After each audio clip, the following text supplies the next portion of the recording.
writers. Tracy, my wife, does all the video highlights, and then Mike Daly does most of the photos. But we'd have a couple other photographers that would help us out.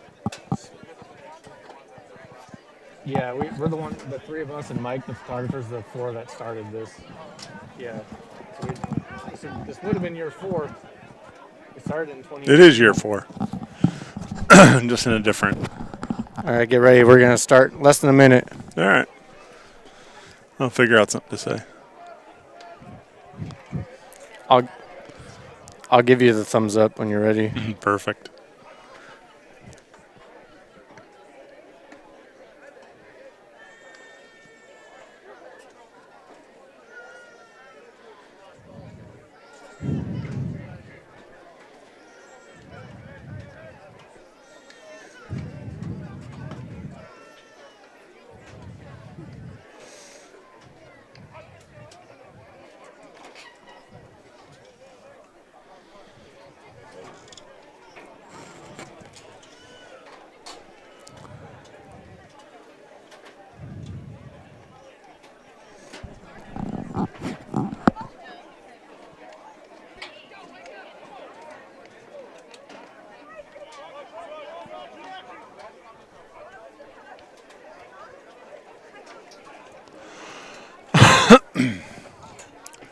Good Saturday afternoon to you. Aaron Williams here with TJ Holmes, Tracy Holmes, Mike Daly, the whole Shasta County sports crew here for another season of Shasta College football. It is a gorgeous afternoon here in September at Memorial Stadium. We are sitting atop the press box as we get ready for Shasta College hosting Delta of Stockton. The Mustangs are out on the field doing their pregame routine right now. The Knights have yet to come back out to the field after their pregame warm-ups. But we're excited. We're excited there's football after all that's gone on in the past 18 months. COVID, smoke, wildfires up here in Northern California. We're playing football. I was at a high school game last night, TJ, and I am super pumped that we're finally getting some JC action. The crowd is filing in. We didn't get to see that during the spring. And it's going to be an exciting season, and I'm pumped that we're able to bring it to you. Again, I got to thank our sponsors. First and foremost, Tri-Counties Bank, Shasta Orthopedics, Redding Rancheria, Clearview Auto Glass. They are the ones that make this possible. They make it possible for us to bring this to you. So please, thank them, patronize them, because without them, this wouldn't be possible. Now that we've got the pleasantries out of the way, welcome, TJ. Aaron Williams here with TJ Holmes. TJ will be my color guy today. Tracy on the camera. Mike Daly's down doing photos for us. But, TJ, we were up here setting up, and you were dancing around. You look like a kid on Christmas morning. It's the first day of the football season. It is like Christmas morning for us, Aaron. I mean, we've been doing this this would be my 12th season covering sports in the North State. So it does feel like Christmas morning to be able to be here live to watch a game. And one word that's thrown around the Shasta College program a lot, led by head coach Brian Hamilton, is everyone is excited to be here. Everyone is excited football's going, and I think I'm right along with that. I'm going to jump on that same train. Yes, they are. It's like Marshawn Lynch, but a little bit different of a spin. He's, Marshawn was there so he didn't get fined. Brian and the Knights are excited to be here because they got something special happening, and we saw it last spring when they went 3-1, won the kind of the de facto NorCal championship. But they returned most of that crew. They've added some other guys as well, and we'll get into that in a little bit. But a 3-1 spring that could have been 4-0, except for a Hail Mary in that opener. And so there is reason to be excited about what the Knights bring to the table this season. Yeah, I've talked to quite a few of the players and some of the coaches coming in and being down on the field pregame, kind of hearing from the horse's mouth, getting that spring ball and getting those 4 games. Only 3 teams played more than 1 game in the state of California last year for junior college football, Shasta being one, and then winning that shortened NorCal championship, going 3-1, only playing Siskiyous and Feather River twice each. But they got that long spring. They got extra practices. They got actual game situation. And with how much freshmen they have from spring and then carried over to fall, I was talking to quarterback Torrin Tuttle. He was saying, Man, I feel like I'm in the cheat code right now because I have all my eligibility and I already have 4 games under my belt of playing college football. It's not fair, and I think that that bodes well for his confidence and confidence for the rest of the nights out here. Yeah, it was interesting. You were out practice on Monday, and I was out here on Wednesday, and one of the things that kind of impressed me, TJ, is, usually when you're heading towards your first game, you can see there's butterflies and you're still fixing stuff and personnel and the coaches are sometimes a little on edge. When I was out here Wednesday night for practice, it looked like they were fine-tuning things. And that is, for as long as we've been around doing stuff, that's not usually what happens before game one. Yeah, and when you don't get a scrimmage, you miss, 11 practices.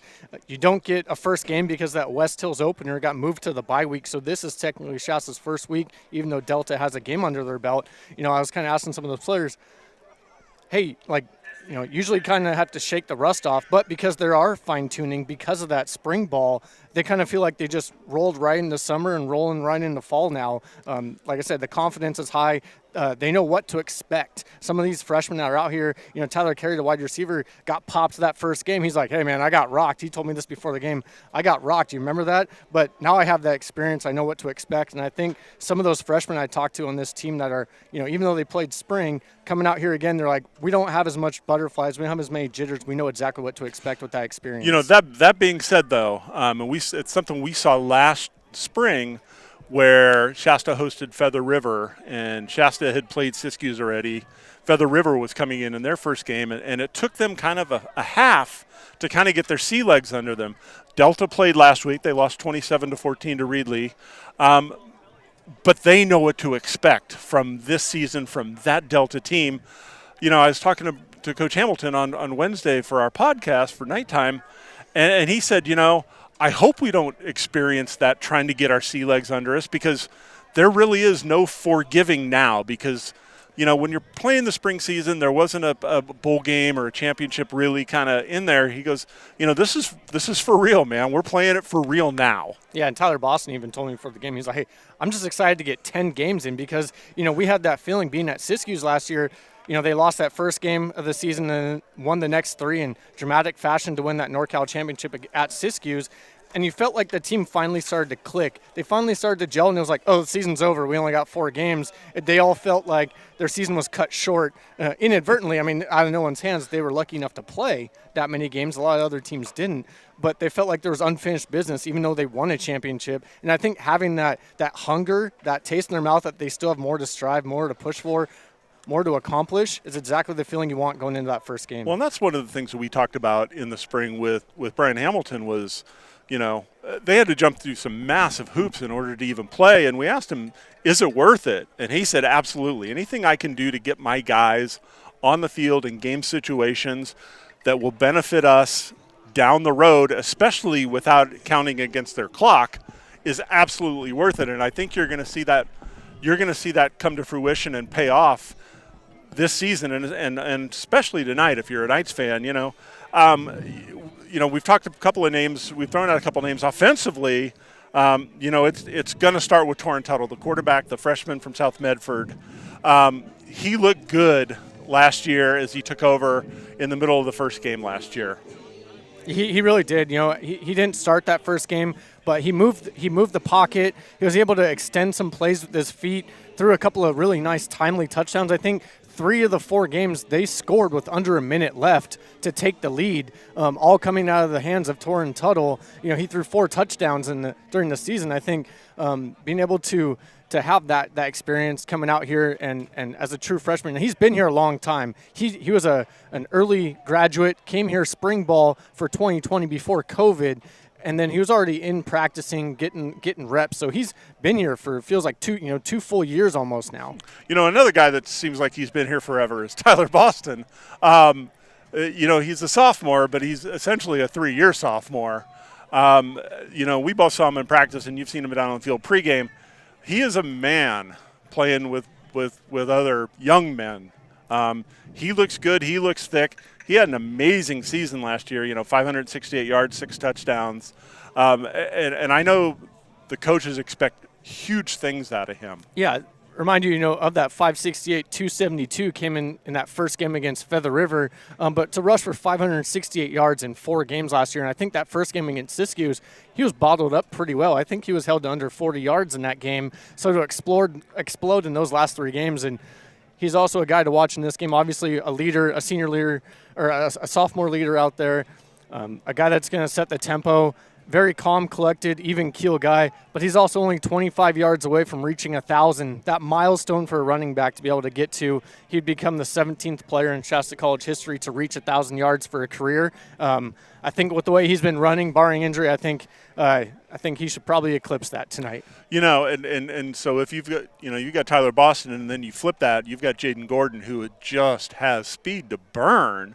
It provides kind of a nice 1-2 punch for the Knights. If you're going to try and bottle up Boston, they might hit Jaden Gordon out of the backfield on a swing pass, and Gordon has that type of speed that he can run past you. He really does. And Jaden Gordon, the leading receiver out of the backfield last year, getting 16 receptions. He's dangerous. He can really turn things a different direction.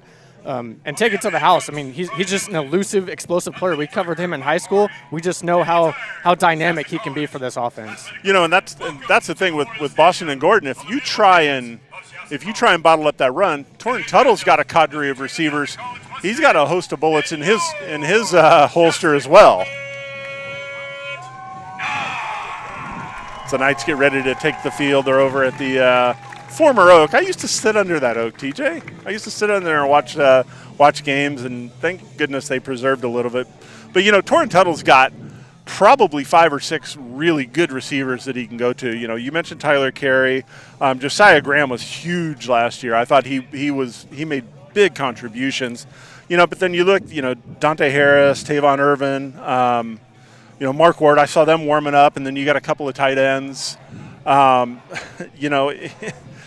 He just has a full complement of weapons to be able to find. He really does. I think Tyler Carey's one that I want to watch in this game. He was dynamic last year. He caught a touchdown that first game, and then he was kind of nursing a hamstring injury. He kind of missed a little bit of time. Here come the Knights breaking the huddle. In that Siskiyou's game, that last game, it seemed like they didn't really get things going that second half until Tyler Carey got involved. A couple of big catches, and that's what you're going to need to see out of Tyler Carey tonight too. Captains are heading to the center of the field.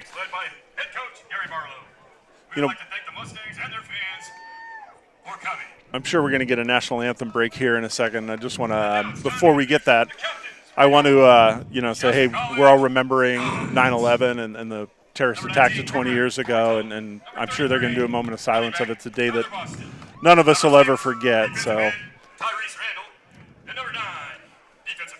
we talked about a little bit of the offense, TJ. The defense gave up about 400 yards a game, but I think, in kind of that condensed spring, it wasn't really indicative of what was, what they're capable of.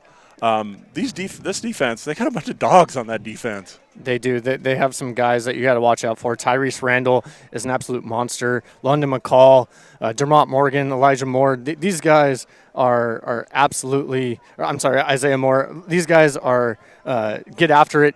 Tyrese Randall, he left to go to Virginia Lutheran, but he came back from spring until fall camp. He's a tone setter. He's a guy that's going to ignite, be a lot of emotion out there. London McCall is another one of those guys, feels like he's been here forever, just turned 21 a week or so ago. But a guy that switched from offense to defense in the spring and is ready to take it to the next level and from that D tackle spot. Delta won the toss. They deferred to the second half. The Knights will get the ball to start the game. In the back end of the Knights defense, I think is one of their strong points. They've got C.J. Katia, C.J. Williams, who's a bounce back from UCF. Noah Benson's out. He got suspended from the last game of the season, so they'll be missing him. But that back end combined with that front. They'll be able to put pressure on it, and I think we should see some picks. And with the national anthem, we will step aside. We'll rejoin you after the anthem. And for all those who gave their lives, we remember, we will never forget. that you please rise and remove your caps and join our teams and coaches for the playing of our national anthem.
Welcome back to Shasta College football on Shasta County Sports. Aaron Williams here with TJ Holmes, Tracy Holmes, and Mike Daly. The Memorial Stadium, we're getting ready to kick off. The Mustangs won the coin toss and deferred. Shasta will get the ball first. And you know, one of the best things, TJ, is we did these games in the spring, and it was really kind of a sterile environment. They didn't allow fans in, and fans are here tonight, and the stands are about as full as we usually see them, and that is a wonderful thing. It is. It was rather quiet in the spring when we were around, and now it's nice to see. I mean, it's filling up, just as Shasta College football games usually do. They're one of those teams that gets one of the largest home attendance out of any JUCO in California. So it's nice to see the Reading area turn out for this one, for that opener, and they haven't been here in 2 years now. Tavon Irvin back deep.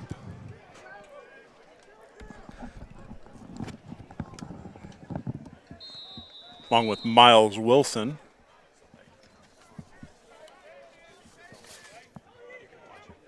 Habib Afridi set to kick off for the Mustangs. Short kick down to about the 20. Irvin picks it up. He's along the near sideline. He gets a block. He's up to the 40, up to the 45, up to the 50. Gets another block. He's going across the field. Caught from behind. But not before about a 40-yard return. Goosebumps. You see that first kick, you break that first level, take it to the next level, and down the sideline. You could feel the excitement from the crowd coming back, and that's what I think everybody in the stadium missed, seeing a live game, and for the players especially, feeling that crowd behind you. Ian Bell finally dragged him down from behind. Tuttle.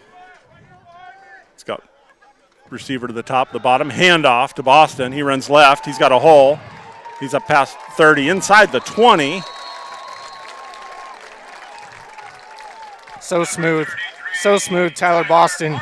Very patient, smooth runner. You're going to see that a lot. He likes to bounce it once he gets past that first level and just glide on out to that second and third level. What a run, start the season. Gain of 14 on the play. Jaden Gordon in. He's behind Tuttle. Daniel Wilson to his right. Tuttle rolls to the right. It's pressure. Pass incomplete. The intended receiver was Nathaniel Wilson. 2nd and 10 for the Knights.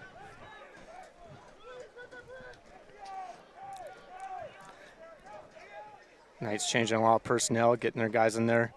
You know what they say, the first 10 plays usually scripted. Tyler Carey split wide to the right. Leslie Cummings, Enterprise Products, split to the near side. Gordon and Wilson in the background. Three-step drop, looks across the middle. Got the tight end. Touchdown, Knights! Trayvon Foster, little seam route. Three-step drop by Tuttle, and the Knights are on the board. Well, there you go. That's that Medford connection. Torrin Tuttle, South Medford High grad, going to St. Mary's. What a play. Just found him right up the middle. That was a tight end delay. Just snuck right up the middle of the field. Easy pitch and catch. 3 plays, 34 yards, 45 seconds. Dennis Perez in for the extra point. And the kick is good, and with 14-15 left to go here in the first quarter, Shasta 7, Delta nothing.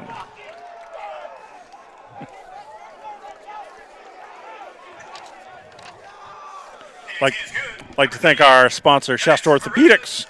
Whether you're a weekend warrior, a high school, or junior college athlete, injuries do occur. And when sports injuries happen, it's important to be seen quickly by a qualified sports medicine specialist. If you find yourself bothered by a sports injury, turn to sports medicine specialist Dr. Eric Jenkinson at Shasta Orthopedics.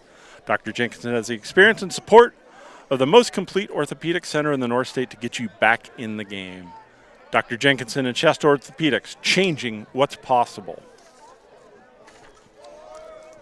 Well, Aaron, that didn't take long. 45 seconds in. Obviously set up by the great kick return, but the Knights rocking and rolling right away. It's what you like to see if you're Shasta College. Get on the board quick and apply that pressure immediately. Demetrio Caven Summers and Alvin Howard back deep for the Mustangs. Dennis Perez set to kick off, and he's got the leg. I was watching him in warm-ups. He was hitting from 50. Perez kicking off from our right to left.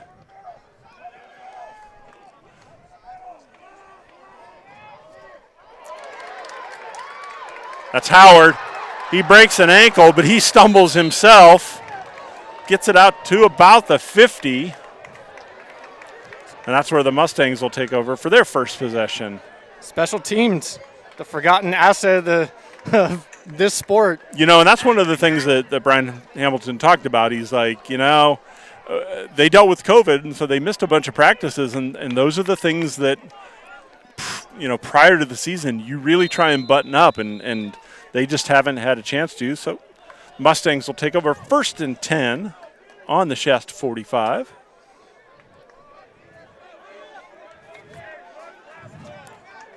Justin DeMello, the quarterback, he's in the pistol.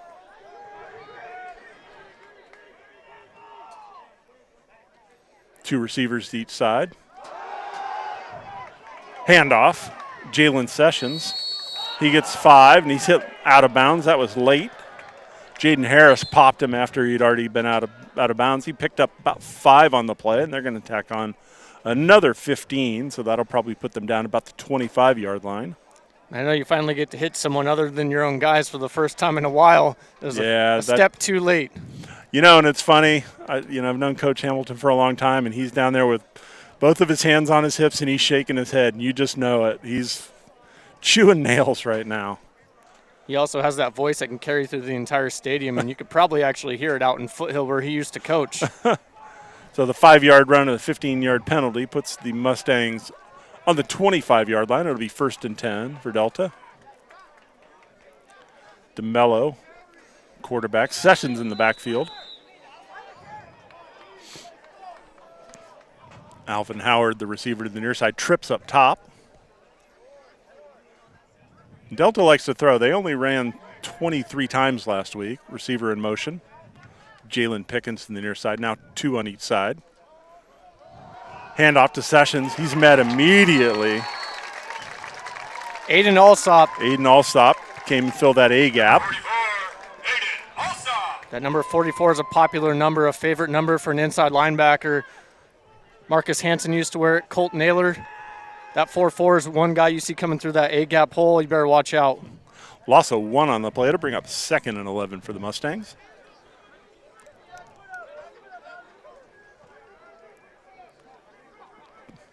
DeMello, Session in the backfield. 3 receivers to the far side. Ball in the near hash.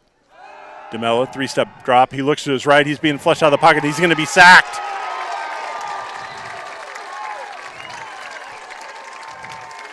Dermont Morgan. Number 58. Always around the ball in the spring. Morgan. There he is making a play. A couple of plays into this season. Loss of 2 on the sack. It'll bring up a 3rd and 13. Remind you, Delta got sacked 6 times last week. You know, with that front 4 that the Knights have, they're going to bring pressure all game. And so front 3, excuse me. Yeah, but they're bringing 4 every down with that 3-4. I mean, just so much depth at that linebacker position that they had to go 3-4, and you can see they're already getting pressure right away. Trips up top again. Quick throw. It's complete. Gets back down to about the 30. That's Jalen Pickens on the reception. Tackle right, Noah Benson. Well, it's definitely not Noah Benson. He's not in the game today. I talked to him before the game in street clothes. Very excited. He's putting his hands up on the sideline, like trying to take credit for the tackle, even though he's got a towel on his shoulder. Gain of a couple. It'll be 4th and 15. Ball's on the 30-yard line. 3 receivers to the near side. There he is, Tyrese Randall coming home. Justin DeMello drops back, and he is sacked. Number 6, Tyrese Randall, out of Virginia, doing what he does best, firing up this squad on a big play on 4th down. And that's one thing that we saw from this defensive line in the spring, is that on 4th down, they really got in tight. They did not let a lot of teams get past the line of scrimmage on 4th down. Now, and you know, you got to look, TJ, that as good as that rush was, you got to give credit for the secondary. They were holding down the 4th there. 1st and 10 for the Knights on the 35. Hand off to Gordon. He bounces it left. He bounces it outside again. He's up to the 40, close to the 44-yard line. Gain of about 9 on the play. Helmet comes off, so that's another thing we saw quite a bit in spring, was not too many people had their chin straps locked in, loaded. I think there were more helmets flying off that first game than there were yards gained for the first quarter. Tight end set. Gordon the lone back. Handoff. He runs right. He stood up at the line of scrimmage. Second effort, he gets close. Gains maybe a half a yard. It'll be 3rd and 1 for the Knights. There's a guy that has a lot of speed. Decided to take it on the inside run there, but he definitely has the strength. I mean, a 6'1", 210-pound running back, very strong. You know, in high school he was a champion hurdler, a really good sprinter as well, but has the power now and the size to go inside between the tackles. 3rd and 1. Irvin in motion. They fake the fly sweep. Screen to Irvin. He catches it on the 40, makes a move, gets the first down before he is brought down. Cole Bafford on the tackle, but not before a Shasta first down. And there you go, right there, just moving the chains, taking what you get. Knights in business. 4 yards on the play. Third down conversion. Boston and Wilson in the backfield. Tyler Carey, the near receiver. He moves Wilson. Tuttle moves Wilson to his left. Hand off to Boston. He bounces it out to his left. He's up past midfield. But not before a gain of about 3. That bring up a 2nd and 7. He almost got sandwiched between that. Almost kept his feet because of the hit on both sides of him. I thought that might have happened. Got low center of gravity, former wrestler, knows how to keep his legs. 2 receivers to each side. Boston to the right of Tuttle. Tuttle rolling to his right, gets a good block. Pass incomplete, in and out of the hands of Irvin. He rolled to his right, and Tyler Boston, that was a great block to give him a little bit of time, and in and out of the hands. It'll be 3rd and 7 at the 49 for the Knights. I think that's what you're going to see a lot, you know, moving that pocket with Tuttle's speed, and for him to be able to move around the way he can, especially with an offensive line who has a lot of starts and experience under their belt, but to be able to move the pocket and give Tuttle the option to run too. I think you'll see that a lot today. 3 receivers to the right. Tuttle drops back. Jaden Gordon giving him a good block. Tuttle throws the ball. Flag is down near the line of scrimmage. It'd probably be a hold. It's kind of a broken play, and Tuttle was looking at his receiver, kind of telling him to go downfield. Hold or illegal man downfield. I think I saw a couple linemen about 6 yards downfield, but could have been. Yeah, the way where the flag was, it does look like ineligible. Wait for the call.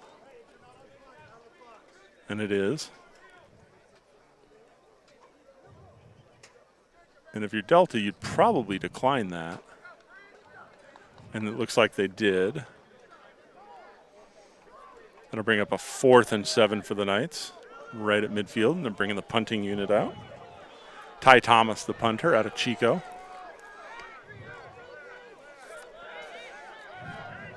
Alvin Howard will be the deep man for the Mustangs. He's the lone guy back. 9 men on the line for Delta.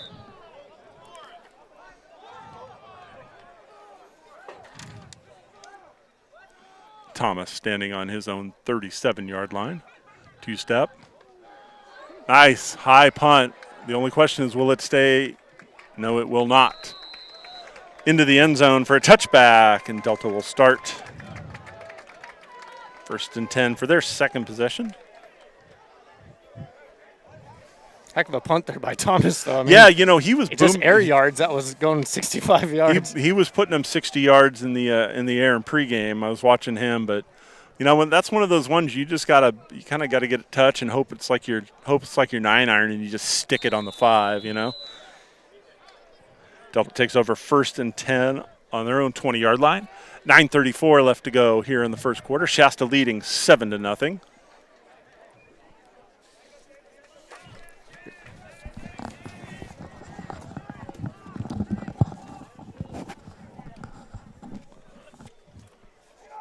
High snap.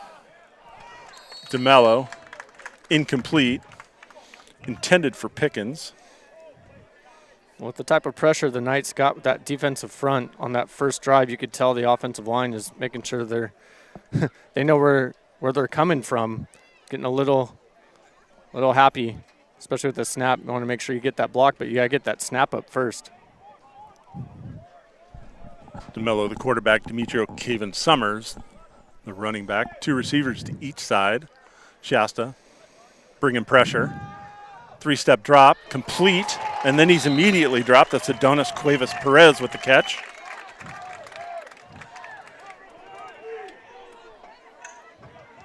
Elijah Grooms with the tackle. The Gain of about 6. Freshman out of New York. That'll bring up a 3rd and 4 from the 26. Clock winding under 9 minutes here go in the first quarter. Knights up 7-0. Same formation for the Mustangs. DeMello, 3-step drop. He's looking to his left. Ball's tipped. Almost intercepted. Tavian Wallace. Just got undercut by Anthony Slayton, but 2 guys making a play, going for the ball. You can't fault that. No. That ball was up there for a long time. And if you're a defender, you love that tip drill. And that'll bring up a 4th down. I think I could have seen Tavian Wallace's eyes from up here getting so big they looked like beach balls once he saw that ball pop up in the air. But again, Knights defense getting off the field.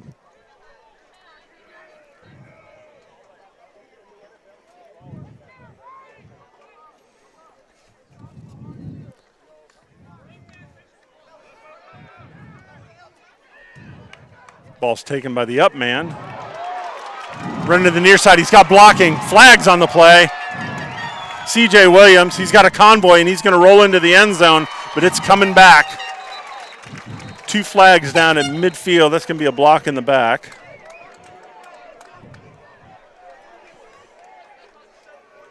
And usually when you get that wide open, it's because you got a block in the back. Nonetheless. Not to take anything away from C.J. Williams either. I mean, he's a heck of a talent. Yeah, and he had a convoy too. After that, when it all set up, he had the convoy rolling. Illegal block against the Knights. Referee's mic is not working. Flag at midfield. That'll back the Knights up. They'll start their third possession at the 35-yard line. It'll be 1st and 10 for the Knights. 8:28 left to go here in the first quarter. Shasta leading 7-0. They got a touchdown on their first drive, a 3-play, 34-yard drive. Capped off by a Torrin Tuttle to Trayvon Foster. 20-yard touchdown pass.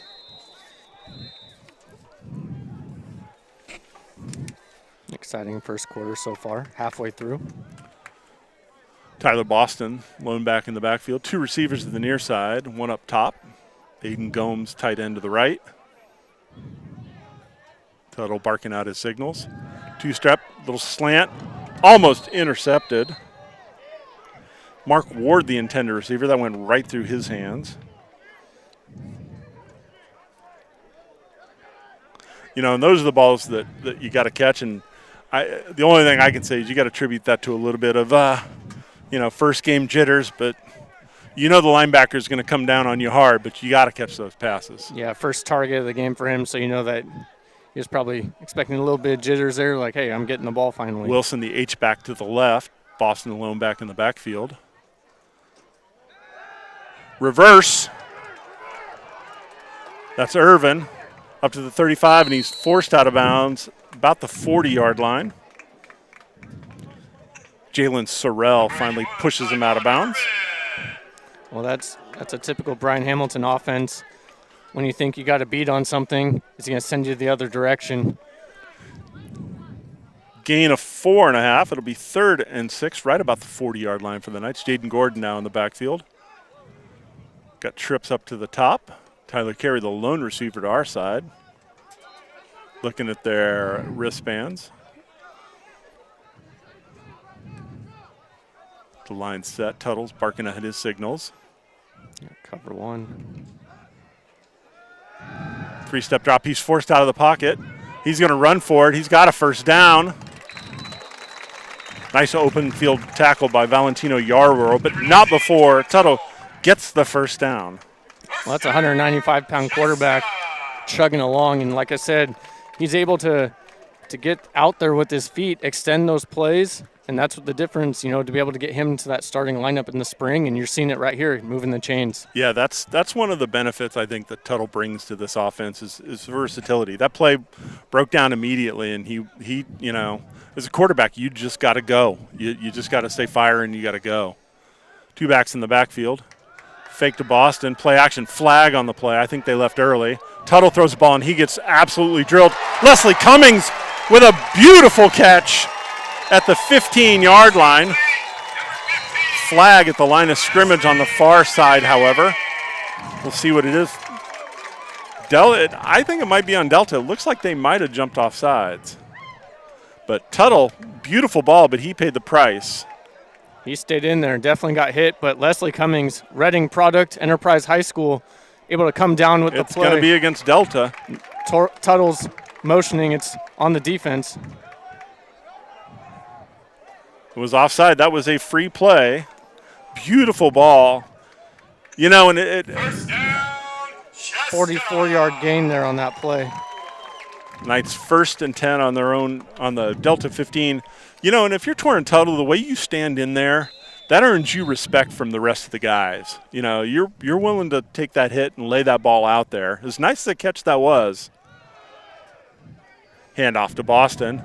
He moves the pile down inside the 5-yard line, gets another first down. It'll be 1st and goal, Knights. Look at Dennis Prater finishing off the play with the pancake. Here's the guy that set the tone for this offensive line in the spring, clearing holes for Tyler Boston, and right there again from his guard position, setting him up inside. Back to that point, as nice a catch as that was by Leslie Cummings, the way he stood in there and took that shot, that is a difference maker, both with his speed and the ability to do what it takes to make that pass. 1st and goal for the Knights inside the 5-yard line. Tyler Boston in the backfield, Wilson alongside. Handoff, Boston met at the line of scrimmage, dropped for no gain. Cole Bafford on the stop. But back to that pass by Torrentello, too. I mean, he threw that before Leslie Cummings made his break outside. He had 2 guys on the inside of him, but his speed, I mean, he was a former track star in high school as well. Just great separation and anticipation by Torrentello to put the ball where he needed to be. Gordon and Wilson in the backfield. Tyler Carey to the near side. Slant to Carey. Intercepted. Intercepted on the goal line. William Wilson, it's a foot race. Got Jaden Gordon trying to catch him. Jaden Gordon's got the angle, pushes him out of bounds on the 15-yard line. And Wilson read that the whole way. He sat there at his middle linebacker spot, and he just absolutely jumped that route. Torrentello was keying on Tyler Carey on the inside slant the whole way. Threw it right in the middle of his chest, hit him right between the numbers. But Jaden Gordon right there, hustle play. We'll see what the defense can do to see if that play ends up being a touchdown-saving play by Jaden Gordon. But we've talked about his speed, former track star as well here in the Reading area. Great play downfield to not give up. The Knights are leading 7-0 with 6:05 to go in the first quarter.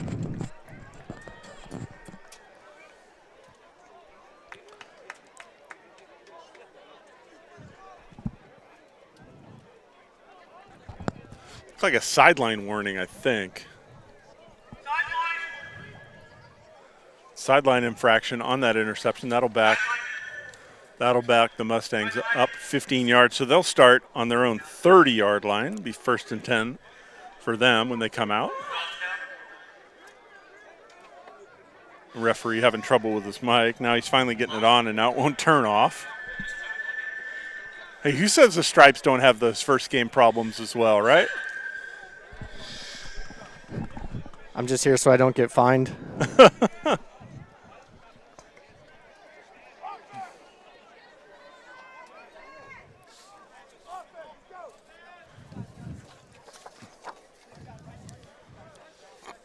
All right, the Knights are going to need a defensive stand.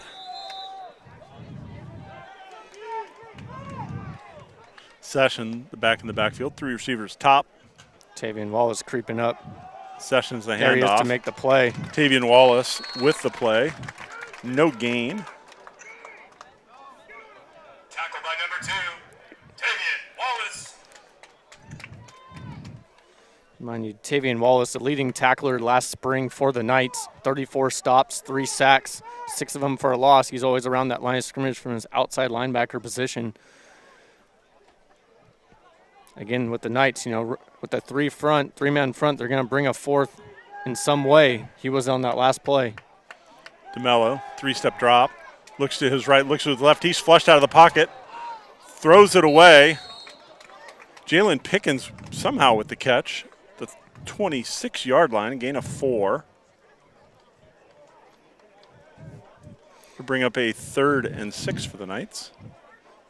But DeMello right there already running for his life. I mean, the pocket breaks down pretty quickly with this Knights rush. Don't know how they're going to be able to sustain that on the offensive side of the ball with that type of pressure the rest of the game. Howard and Pickens, the receivers to the near side. Sessions in the backfield. Knights jump. Free play. Incomplete. Intended for Howard. Broken up by C.J. Williams. But the Knights jumped, and then, the entire Delta offensive line didn't move, except for the center. He was the only one that moved. He snapped the ball. And they're marking it off. So that'll bring up a 3rd and 1 with that offside penalty. Good on DeMello. As a quarterback, you've got to recognize that situation, realize that you've got a free play, and he took the shot down the sideline and, almost intercepted by C.J. Williams, but – those are the ones you take that chance. Take that chance if you know for sure that it's on the defense. Absolutely, being able to understand that it wasn't your own guys there. Hinojosa, Pickens, and Cuevas Perez, the receivers up top, 3 on that side. Howard, the near receiver. Handoff to Sessions. He is stuffed. Anthony Slayton, big-time play in the backfield. This is a guy that Craig Thomas talked about before the game. This is a guy that's a tone setter, a guy that's going to ignite the rest of this linebacking core. plays with a lot of heart. He was a special teams player this last spring and also got in a little bit on defense, but a guy that seems to have a good knack for where the ball is going to be at. You know, and that's special teams. That's where you earn your time sometimes. Loss of 2 on the play. It'll bring up a 4th and 3 for the Mustangs. And they are in 4-down territory. 2 receivers to the near side. Ball in the near hash. Pickens in motion. Now 3 receivers to the top. DeMello throws complete to Cuevas Perez, and he has the first down. Close to the 10, down to about the 11. Gain of 12 on the play. It'll be 1st and 10 for the Mustangs.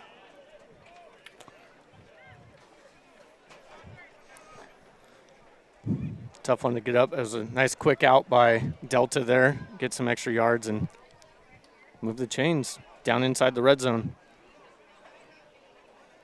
Pickens, Howard, Cuevas Perez, the 3 receivers to our side.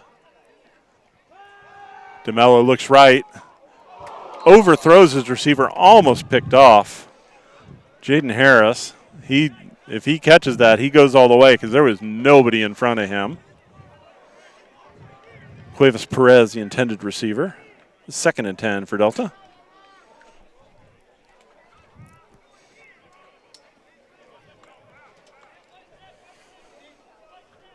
Knights red zone defense. This is where they made their money this last spring when it got down inside the 20. They're able to stiffen up. DeMello looking over. 7 seconds on the play clock. And they're probably going to have to take the timeout if they don't snap it quick. They do just before. Handoff to Sessions, and there's nothing doing for him. He is met by a wall of green.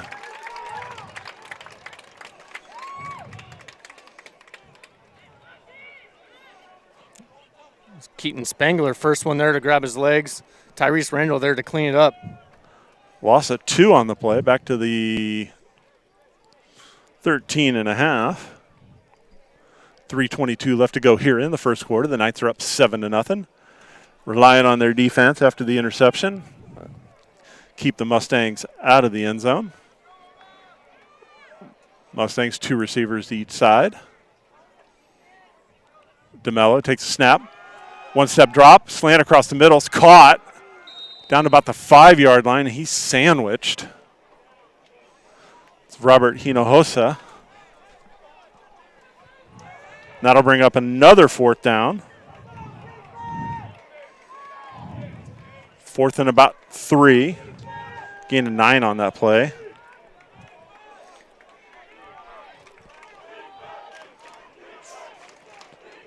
Fourth and 3 on the 4-yard line. Mustangs can theoretically get a first down. Trips right.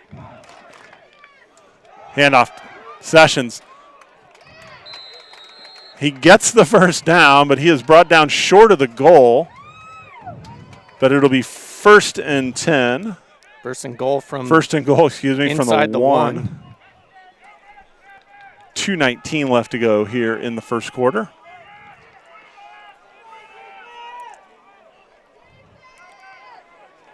Trips left. Howard, the single receiver to our side. Handoff to Session. He has stood up again at the goal line. It looked like big London McCall. Tyrese Randall in on that one. Number 6, Tyrese Randall. Tyrese Randall, excuse me. Called his name a few times already in this first quarter. Sophomore from Virginia, showing up so far.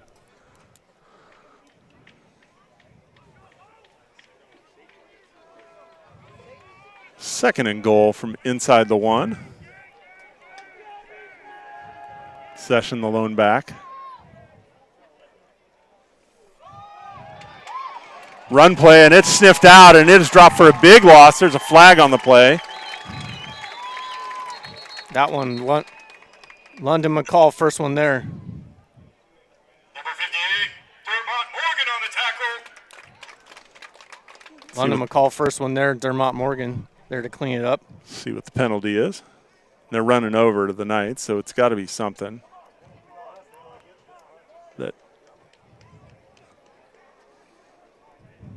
It's on the Knights. Offsides. So it'll be 2nd and goal again from inside the 1. Half the distance to the goal, which once you're inside the 1 doesn't really matter. I've got the Knights with 5 penalties in the opening quarter.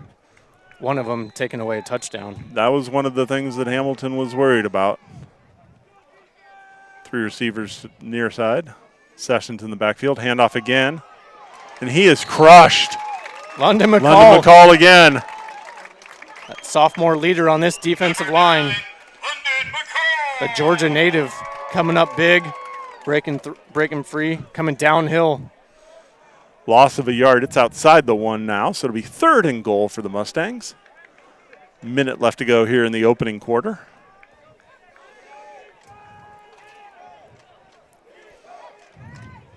Sideline Channing. Receiver in motion. Settles back in. Trips near side. DeMello rolls to his right. It's got a slant, and it's going to be in for a touchdown. Jalen Pickens. That was a heck of a pick play. Adonis Cuevas Perez cut inside. Brought 2 guys with him. Ledger Grooms got caught up on the pick play. He's even asking the ref right now. Him and C.J. Williams are pleading for a flag. There was contact on that inside slant. You know, that's why he was so wide open in the corner. It's got to be really blatant, though. I mean, you're not going to get that. I mean, when the guy runs into 2 guys specifically, we'll have to see that on tape later, but we don't have instant replay on our broadcast, unfortunately. Afridi with the extra point, and with 38 seconds left to go here in the first quarter. We're all knotted up. Shasta 7, Delta 7. Score is tied 7-7. We'll step aside for a moment. You're listening to Shasta College football on Shasta County Sports, brought to you by Tri-Counties Bank.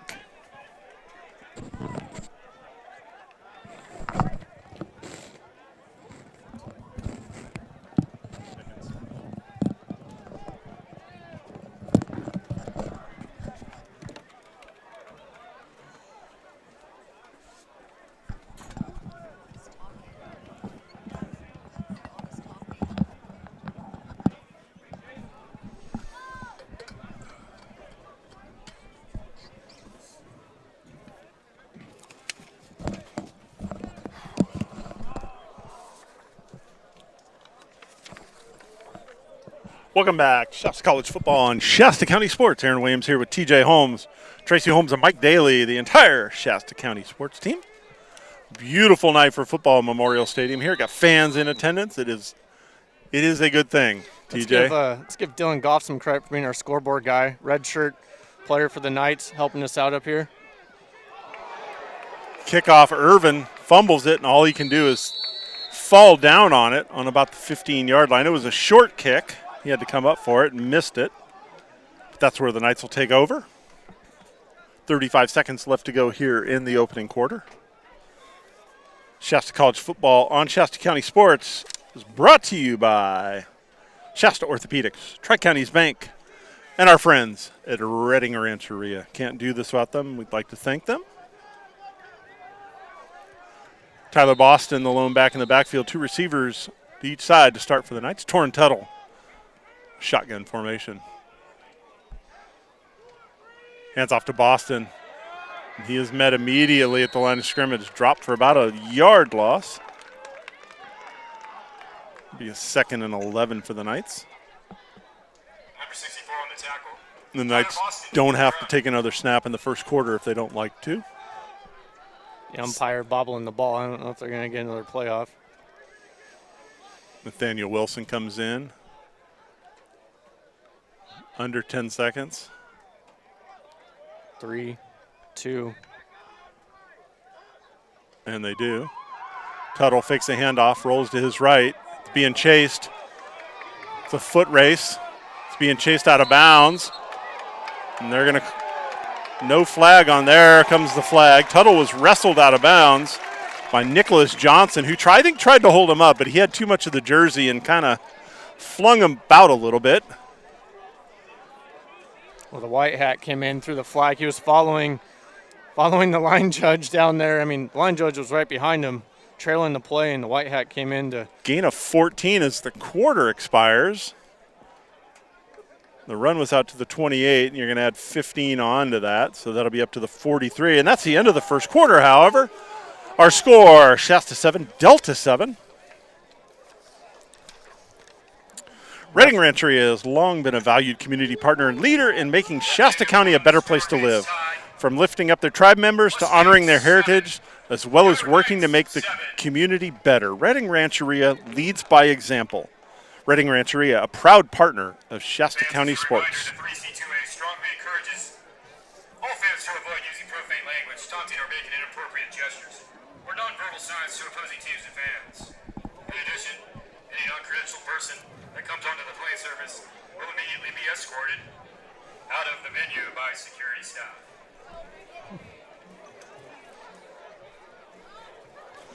All right, we got the first quarter in the books, TJ. First quarter of 10-game season. We will be here for most of it. There's a few road games that the Caravan won't be partaking in, but thoughts on the first quarter? Night started fast. I mean, everything seems to be working well with being able to move the ball on the ground. Torrin Tuttle has some good connections with his receivers. You know, one mistake as they're going in could be a difference of, 2 touchdowns here, but the Knights defense has been playing well. They've buckled up. They buckled up down in the red zone, kind of in a bad situation, but they've played well so far. Got a 4th down stop and almost a goal line stop there. Jaden Gordon lone back in the backfield. 1st and 10 from the 43 as we start the second quarter. Swing pass to Gordon. He gets a block from Irvin, slips it up to about the 40-yard line. Excuse me, that's started on the 28-yard line. Yeah, the end of the quarter, they waved off the flag on the personal foul out of bounds on the hit with Torrin Tuttle, so they started at the 28. I'm wondering, because that should have been on the 43. Well, but the white hat came back and did wave the flag off. There's a player down. But Gordon gets up past the 40, almost gains up that 15 yards. It was a 13-yard reception. It'll be 1st and 10 for the Knights when play resumes at their own 41. Can't see who the injured Knight is. Kind of tough to tell through the crowd down there.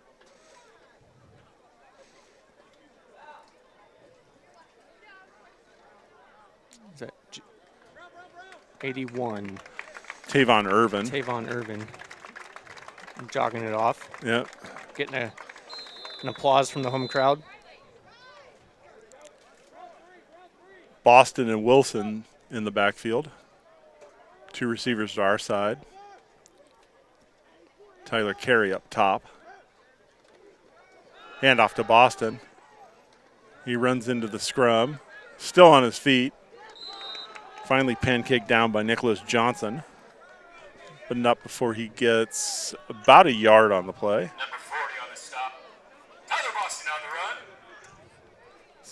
run. 2nd and 9.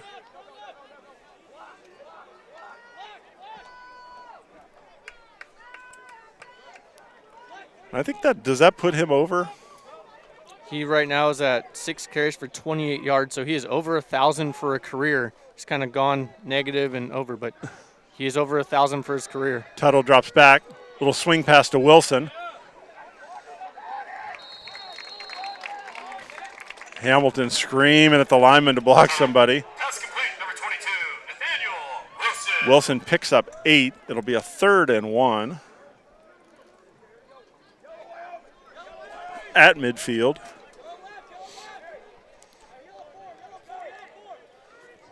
Congratulations to Tyler Boston is in order, becoming the 17th player ever to rush for 1,000 yards. Strong left formation. Wilson the H-back, Trayvon Foster at tight end. Handoff to Boston. He runs left. He breaks the tackle. He gets up past midfield. Inside the 45. Picks up the 1st down. Number 33, Tyler Boston. Down to the 44. Gain of 6 on the play. 1st down, Shasta. Tyler Boston just so strong running to his left. I don't think you rarely see him go to his right and bounce it out to his right. So he stays kind of A-gap and bounces outside too. He doesn't tend to go to his right, but so strong going. Well, that and John direction. Hillman had him kind of stood up, and he gave him a little stiff arm and bounced and was able to pick up the first down and some extra yards. Boston again in the backfield. Tuttle looking over the defense. Straight drop. It's flushed out of the pocket. Desperation pass to Boston's incomplete, and that'll be 2nd and 10 for the Knights. Tuttle's ability to maneuver around the pocket, though, I mean, you got to like that. We talk about his feet, his scrambling ability. He's rushed for a first down so far in this game. Just trying to keep that play alive, and that's what we talked about in the spring. That got him the starting job, that won the starting job for him, and then today just trying to make those plays, trying to make Big number 77, Alex Serrano, got some pressure on him, and I guess I'd move too if Serrano was chasing me. Tuttle almost picked off. Intended for Wilson. Jacob Walden. And again, Tuttle's in the backfield, and he's kind of rolling around, and that was an ill-advised pass. Wasn't able to get his feet underneath him to put some mustard on that ball. Dennis Prater has lost his helmet. He's got to come out for a play.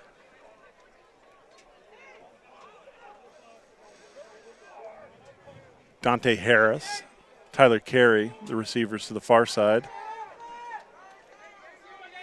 Irvin, and I can't see the number on the near side. Boston with a good block. Tuttle on the run, throws incomplete. Irvin's pleading his case, but the referee says no, it hit the ground, and that'll bring up a 4th and 10. Ty Thomas will be out to punt for the Knights. Design rollout there, just Tuttle throwing on the run, just a little bit too low. Good effort by Irvin. You know, with the way the Knights have been moving the ball, I know they got a couple of big gains early on, but they kind of went away from it a little bit quick on that one, especially after a decent gain by Boston. But nice screen pass to Nathaniel Wilson. Alvin Howard back deep. That's the kind of punch you want. And it rolls down inside the 15-yard line. Harris tried to come up, ran into a bunch of traffic and was never able to really get there. The ball dies with 12:23 left to go here in the first half. We're all knotted up. Shasta 7, Delta 7. I'd like to thank our sponsors, Shasta Orthopedics, Reading Rancheria, and Tri-Counties Bank, along with Clearview Auto Glass.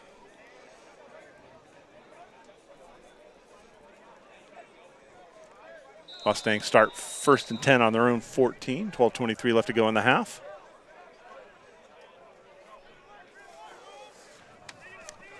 Demetrio Caven Summers the back in the backfield. Bunch trips formation up top. DeMello looks left, goes back to his right. He's got a receiver, about 9 yards. That's it. Adonis Cuevas Perez with the catch. Good enough for a first down. Outside the 25-yard line, gain of about 11. Anthony Slayton on the tackle. Well, DeMello looked to Alvin Howard, his all-conference receiver from 2019 first. He just wasn't patient enough to watch him break open on the outside. Yeah, he was singled up here on the near side. Twins on either side. DeMello drops back. He looks to his right. He's got a receiver. Jalen Pickens with the catch. Elijah Grooms with a good tackle, solo tackle down there. Elijah Grooms with the tackle. Pick up of 5 on the play to bring up a 2nd and 5.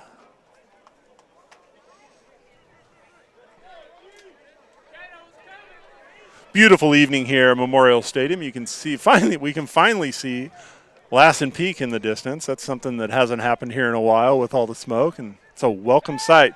DeMello spins around, screen pass.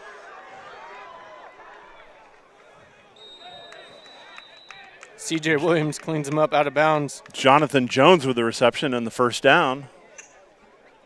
Stop by number 1, C.J. Williams. Gain of 9 on the play, however.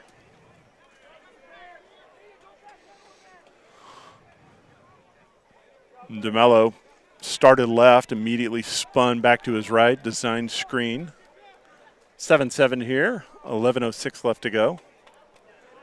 Mustangs with the 1st and 10 on their own 40-yard line. 3 receivers to the near side.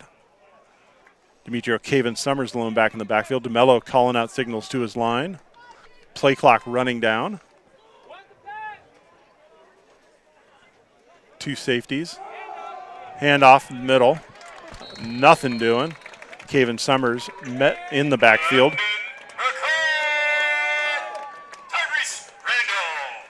McCall and Randall bring him down. You know, I think, and if you're Delta, that's where you're going to find your success is the pass game because they haven't shown the ability to handle that front of the Knights. They've been ferocious so far. They come downhill, they're closing gaps. That Knights defensive front, which in the spring was a strength, coming out to this year, this fall, it seemed to be, that defensive backfield seemed to be the strength at linebacking core, but I think the defensive line's making a case for themselves right here. 2 receiver to each side. DeMello looks to his right, down the middle now. Pass is caught by Alvin Howard in traffic. I don't know how he was able to pull that down. And that's that all-conference receiver in 2019. With the stop. 16 yards on the reception. And he ran a little skinny post into the linebacker spot. You know the one thing they haven't tried it CJ Katia yet and he is singled up on Howard and here they go. Katia's got the beat on the ball and the ball's thrown into the end zone, incomplete. Howard was the intended receiver. He had single coverage. You mentioned Katia. He had 2 interceptions in the spring, playing about 2.5 games. He had to miss that last game against Siskiyous from an ejection in the Feather River game before that, but he did have 2 interceptions, the only 2 interceptions that the Knights defense came up with in those 4 games. And he showed why, though. He can handle that single coverage. You know, he got leverage, put Howard to outside, and then he had the inside track on the ball. 2nd and 10 for the Mustangs. Caven Summers standing next to DeMello. Handoff up the middle, gain of a couple. Tyrese Randall in on the tackle again. That last incompletion by DeMello, that snapped a streak of 6 straight completions, so he kind of found his groove there for a bit. Gain of 2. It'll bring up a 3rd and 8 for the Mustangs. They're in plus territory down at the Shasta 42-yard line. You know, the scouting report on this Delta offensive line was they're small, but they're quick. Right now, Delta's in the negative in the rushing yard department thanks to 2 sacks. Like we said, that defensive line having their way a little bit. Knights in a cover 2. Handoff. There's a hole there. Caven Summers inside the 30, and he's wrestled out of bounds. C.J. Williams, but not before another Delta first down. Well, right on cue. Delta gets in the positive yardage territory. 15 yards on that rush. You know, and I think, the Knights look like they're expecting pass. And if the Delta line is able to open up just a little bit of hole, Caven Summers is able to climb through it, and you saw that on that last play. They're pretty balanced so far, 14 passes, 12 rushes for Delta. 8:18 left to go here in the first half. Delta on the move. DeMello flushed out of pocket. Scrambles. He gets clobbered. Anthony Slayton with a big hit, but now there's a very late flag being thrown by the white hat. And DeMello's shaking his knee off. I mean, that ball was thrown high and far out of bounds, and the flag came in after the ball had already landed. Jalen Pickens was the intended receiver, and I think you got to call that. I mean, he went low on the quarterback. That's one of those that he probably could have let up on. You know, and whether you like that call or whether you don't like that call, I know Brian Hamilton's going to tell his players you got to be smarter than that. And that's one of those, you know, if you're a defender, you know he's going to get rid of the ball. So let's just, you know. Take whatever is going to be behind you there. And exactly. Being flushed out of the pocket, it's a broken play. Trust your guys behind you to make the right play. But, you know, now you're going to move them into the red zone. 8:06 to go in the second quarter. Half the distance to the goal, moves it down to the 14-yard line. Tie ball game, 7-7. 1st and 10 for the Mustangs on the 14-yard line.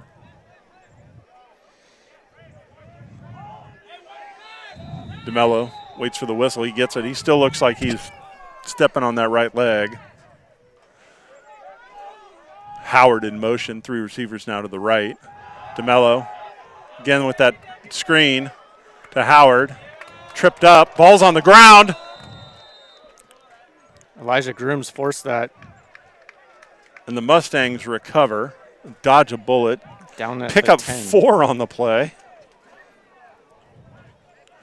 And 2nd and 6 coming up.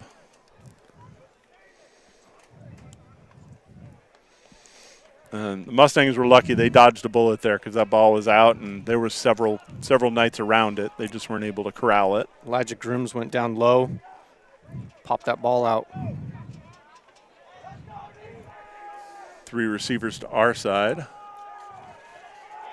DeMello with a keep, and he is smothered.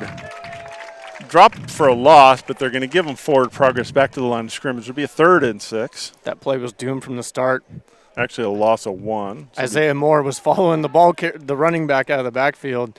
So either way, pick your poison. I mean, you're going to get swallowed up here. yeah, and and if I'm Delta, you're probably doing that just to set things up, just to keep that defense honest, with the RPO. 6:51 left to go here in the first half. 7-7 ball game. Trips to the near side. Ball on the far hash. DeMello looks right. He's got a receiver. Back shoulder throw. Catch. Touchdown. Delta.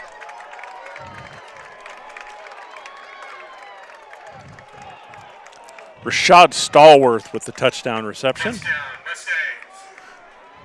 And you got to give credit where credit due. That was a beautiful throw by DeMello. Back shoulder throw where only his receiver could catch it. He threw it before his receiver broke.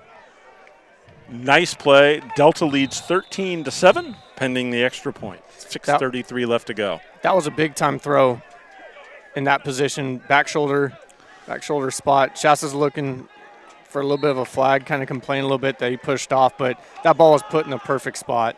Extra point is good, and so with 6:33 left to go here in the first half, it is Delta 14, Shasta 7. And, that's one of those things that we talked about in the open, TJ, is that after that hot start where you've got that adrenaline flowing, the Knights have kind of stagnated. They've made a lot of mistakes, and Delta has been rather steady, and I think that's the credit to having had a game under your belt. They have, yeah, absolutely. They've stayed the course. They've had quite a few negative plays, but they've kept trying to stick to the game plan. Shasta, like you said, has had a few big plays they've given up on defense, a few costly penalties that one of them, negated a touchdown. Some of those mistakes are starting to pile on now, and right now it's kind of the difference in the game at 14-7 with 6:33 to go in the second quarter. Miles Wilson, Rajon Williams back deep for the Knights.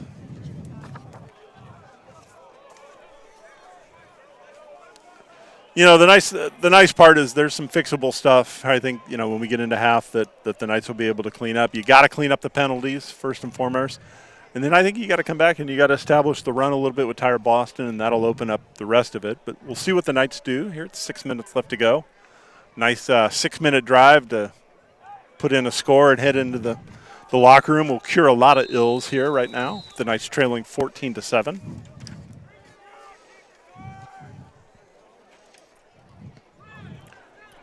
Poor kick. It's going to roll out of bounds at about the 32-yard line. It's Habib Afridi. And that was not a very good kick.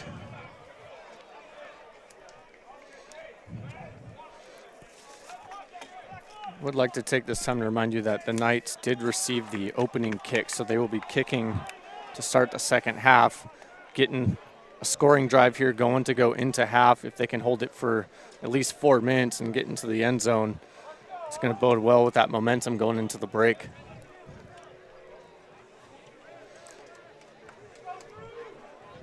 Kick goes out of bounds. The Knights take over 1st and 10 on their own 35-yard line. 6 minutes left to go here in the half. One person who hasn't had a catch yet, Tyler Carey, in the spring that's a guy that needed to get going for the rest of the team to feed off his energy. He's the lone receiver up on the top. Boston in the backfield, tight end set to the left. Handoff, Tyler Boston. Picking up yards, breaks a tackle, up past midfield, still on his feet. Finally brought down.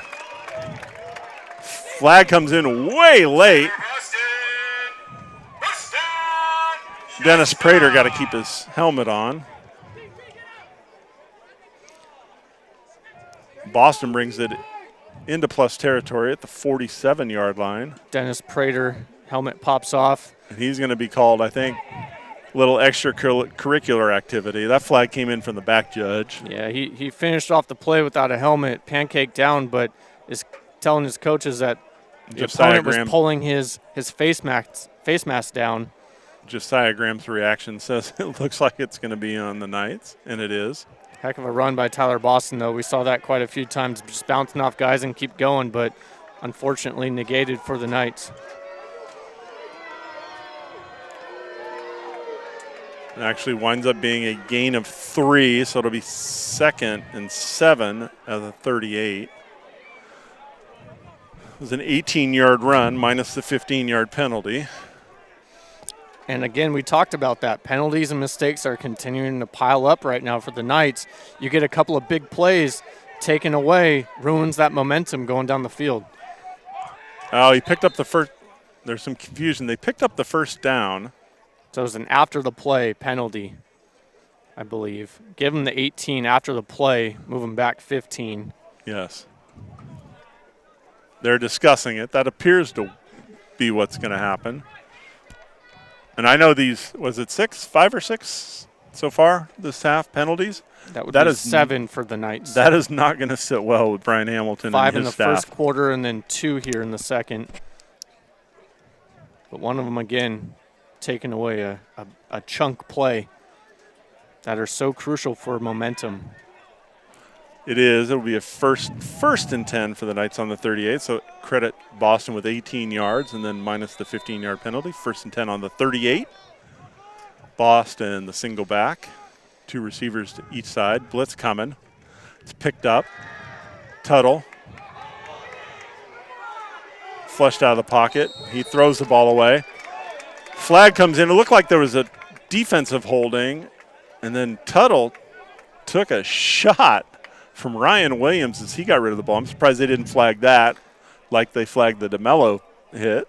But heck of a job by the offense. There was an A-gap blitz there trying to stunt in front of them. They held their water and then able to pick up the blitz without flinching. But there was a hold coming in through a very late flag again away from the ball. I thought it was a hold, but I don't know. So it'll be 1st and 20 for the Knights. Back them up to the 28-yard line. That would be 8 penalties now for the Knights. Andrew Garcia was on that blitz. Bunch formation. Tuttle. Scrambling. Throws across his body. He's got Jaden Gordon, who has to play DB because the ball is intercepted. Another flag. Dennis Prater has his helmet off again in the middle of the field, asking for what is going on. Looks like the umpire tells him to calm down. We got you taken care of, big boy. This time it's going against Delta, it seems like. Jalen Sorrell with the interception. And Tuttle's got to be a little bit smarter than that because he threw across his body as he was rolling to his left, had to step and throw, and Jaden Gordon wound up being the DB on that play, trying to break it up and was unsuccessful. He was an all-section safety in high school for Foothill High School out here just east of Reading. Personal foul, hands to the face against Delta. So after all of that, it should be like 1st and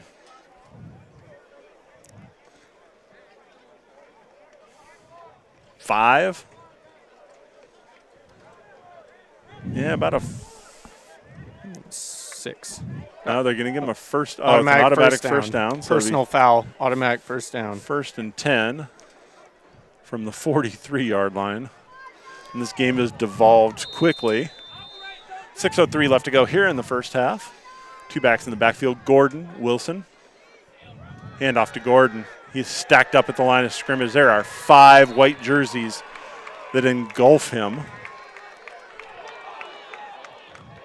including big number 69, Sheldon Foster. He is hyped up. Loss of 3 on the play. Bring up a 2nd and 13 for the Knights. And after that hot start, there doesn't seem to be much going right offensively. Doesn't feel any rhythm in this offense right now. Boston, Wilson in the backfield. Tuttle tucks it, runs. He's going to get close to the first down. He's chased out of bounds. Jalen Searle picks up 10. So it'll be 3rd and 3. Tuttle's looking first check, second check down. Not there either way, so he takes off, and he's picking up positive yards.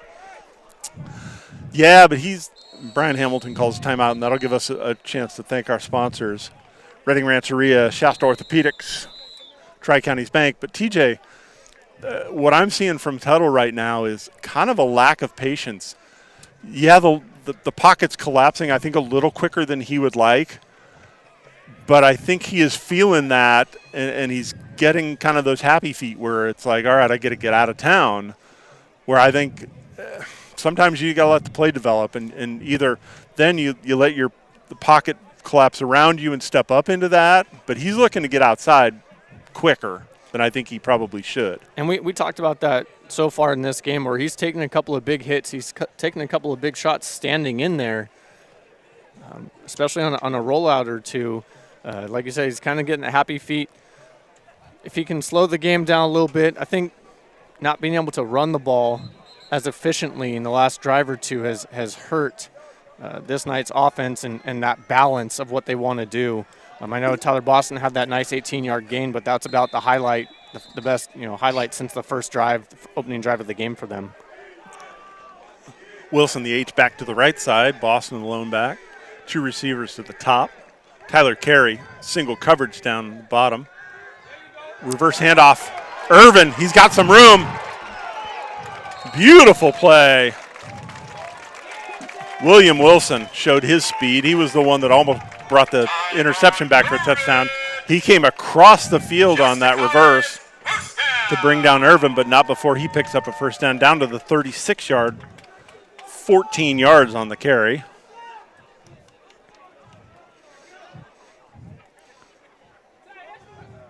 Boston in the backfield. Handoff up the middle. Pickup of 2. Tyler Boston with the carry. Clock winding under 5 at 4:40 left to go here in the opening half. One thing we haven't seen, which is a staple in this Brian Hamilton offense, is a screen pass to the running back. I mean, we've seen a time or two, I believe 2 passes to the running back so far, Nathaniel Wilson and Jaden Gordon, but sooner or later we're gonna see that staple of Brian Hamilton's offense. Warden carry to the top. Irvin and Graham to the near side. 3-step drop, forced out of the pocket. It's Tuttle. Pass to Ward, and he drops it. However, Jalen Sorrell was closing in quick and probably would have made one of those highlight hits had Ward corralled the ball. 4:06 to go in the second quarter. Quinn Adams got beat on that at right tackle. And that forced Tuttle out of the pocket.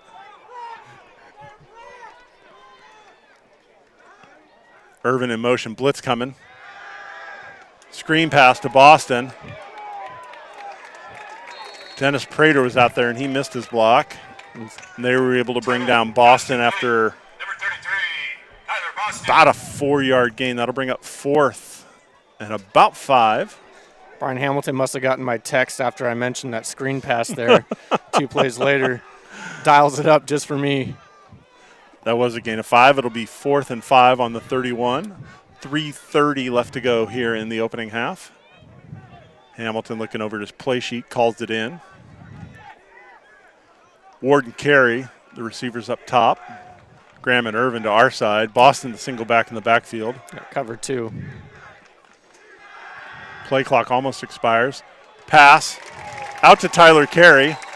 Flag comes in late. Quinn Adams loses his lid. I think we're going to see another hands to the face. Put that chin strap on, fellas. Carey picks up what would be the first down to about the 22-yard line. Gain of 9 on the play. We'll see what his first catch of the game. See what the Stripes have to say. And the way the Knights are staying on the field, they look like they know it's against Delta. Looks like it's hands to the face again, I think.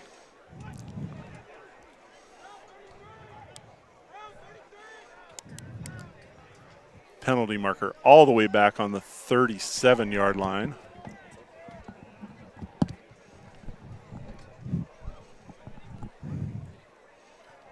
And this first half is just ground to a halt, TJ.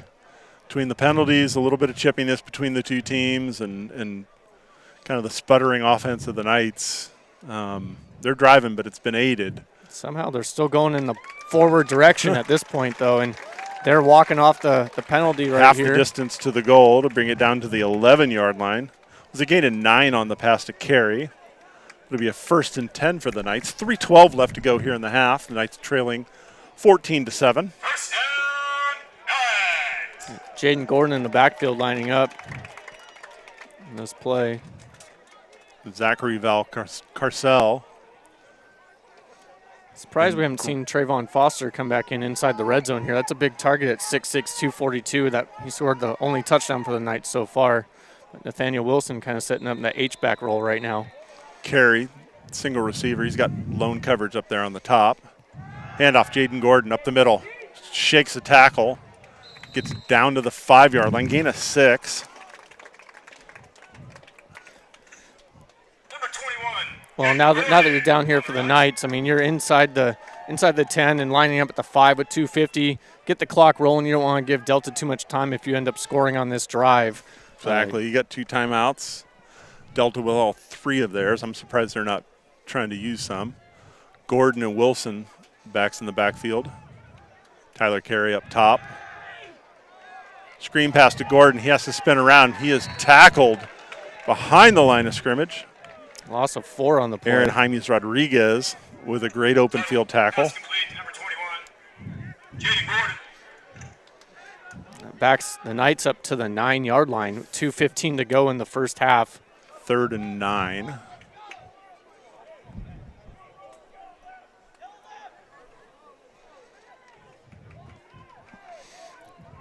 I think this is one of those times where you might want to call a timeout, get situated. You got 2 plays here to try and get in the end zone.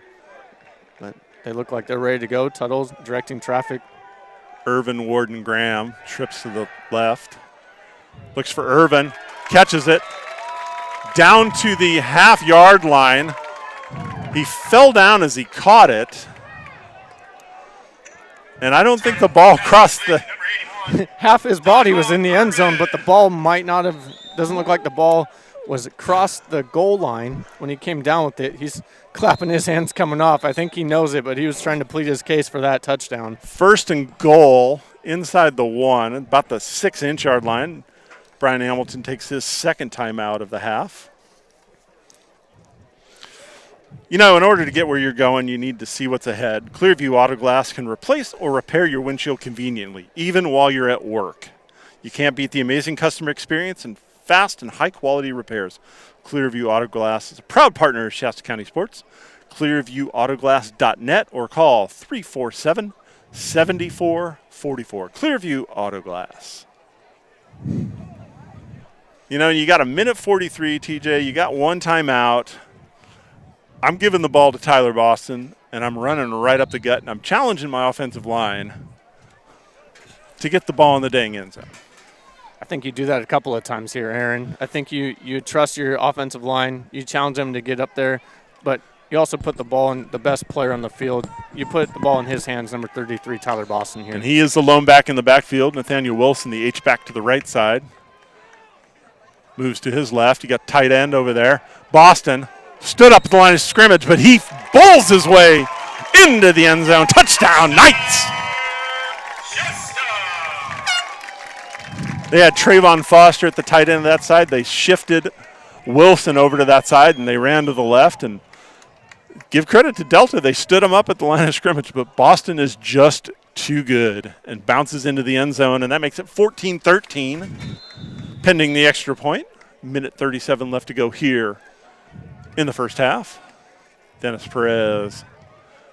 And the kick's good. Kick is good. And we got a tie ball game. Mustangs 14, your Knights 14. You know, with everything that this defense has done so far, you got to kind of like your chances here. You know, tell your defense, hey, get a stop. We'll go into halftime. We'll regroup. We'll come out. You get to do it again because Delta gets the kick. And then we will give it, you know, get the ball back to the offense, and we'll take it from there. You know, that drive for the Knights wasn't methodical by any means. I mean, they took chunk plays, had to go back a couple of times, benefited from a couple penalties, a couple of lids hit the turf. Not your typical scoring drive, but nevertheless, punching it in late in the half to be able to get on the board there, tie the ball game, get some momentum. That's got to feel good for that offense to say, hey, okay, we scored the first 45 seconds of the game. You know, let's score late in the second, get into halftime, get that momentum, and like, okay, we can do this, fellas. Let's get going. Perez tees the ball up on the 35-yard line. It's like Alvin Howard, maybe Cuevas Perez back deep for the Mustangs. Perez, squib kick. Mishandled, finally taken on the 10-yard line. Looking into the near side, nowhere doing. Caven Summers is actually the returner. He gets back up to about the 12-yard line. They're going to give him credit for it, and he's smothered. Was that Dennis Perez, the kicker, with the tackle there to clean it up? Dennis Perez on the tackle. He's loving it. He's going back to get his tee. And Well, after the first kick where he kind of his special team homies are coming over, giving him love. He made up for it on that opening kick that he had, too. He kind of fell down on the play when he was the last guy to take him down. He ended up kind of ghosting the ball carrier down. This time he cleaned it up, got down there and made up for it. So Dennis Perez, remember his name, is how he ended last year with that game-winning field goal basically for the Knights in that NorCal championship game. Cleaning up the tackle, number 38, big fellow out of Nevada. Delay a game. Delta took way too long to break that huddle and get out there.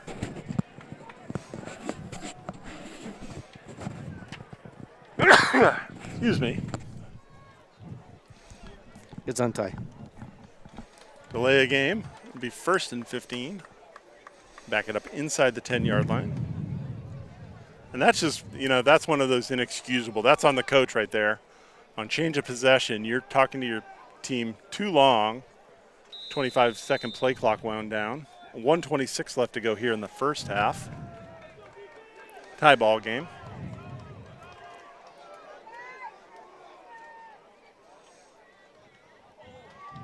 Handoff. Sessions in the end zone. They're going to say his forward progress will stop on the 4.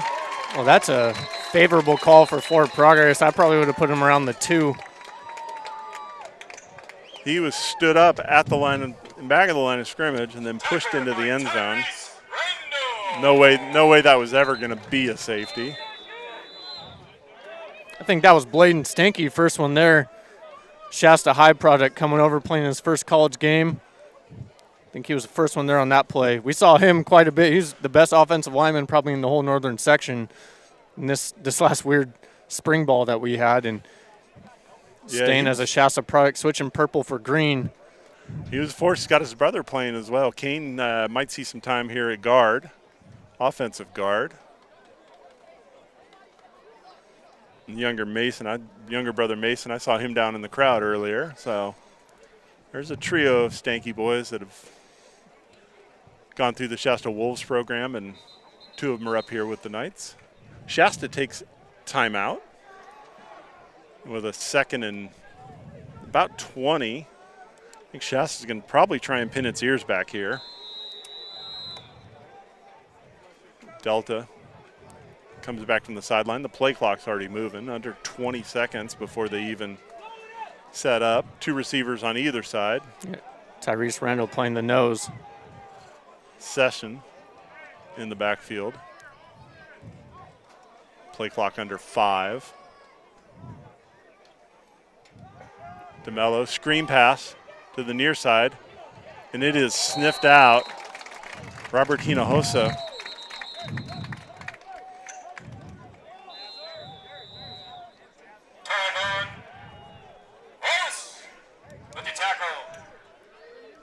Shasta calls timeout, trying to preserve some clock to try and get the ball back here.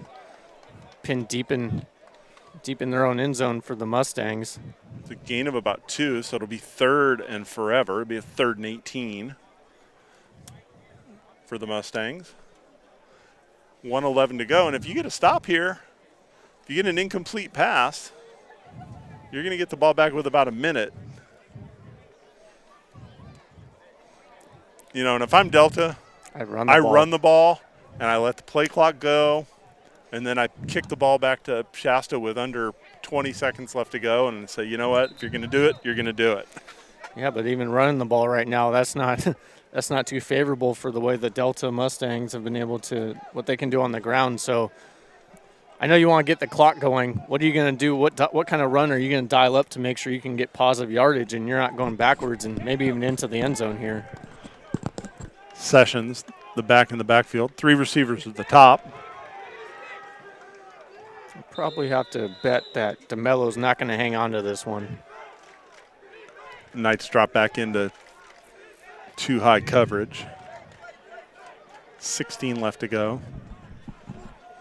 Looks like they might bring the safety on the blitz. They back out of it. Shown DeMello a couple looks. Sessions, the ball carrier, tripped up by his own offensive lineman, but I think that might have been Bladen Stanky that pancaked the kid. Tackle by 56, Anthony Slayton. No gain on the play. It'll bring up a 4th down for the Mustangs, and they're set. Gain of 4. From the 4 to the 8, and that's going to run that clock. And looking like the game clock and the play clock is about 25-second difference. And that's what the Knights will get.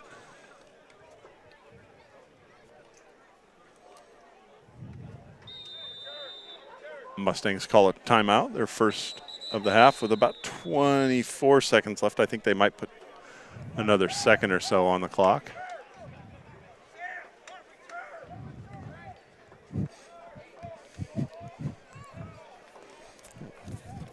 Exactly 24 seconds. Brian Hamilton's calling for that punt return team.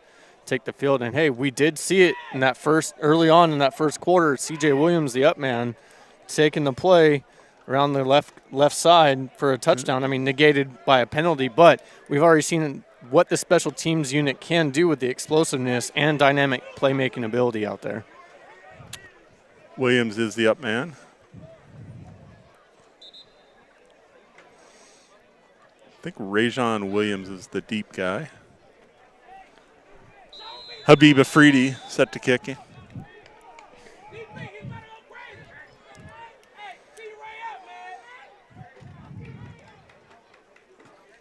Short kick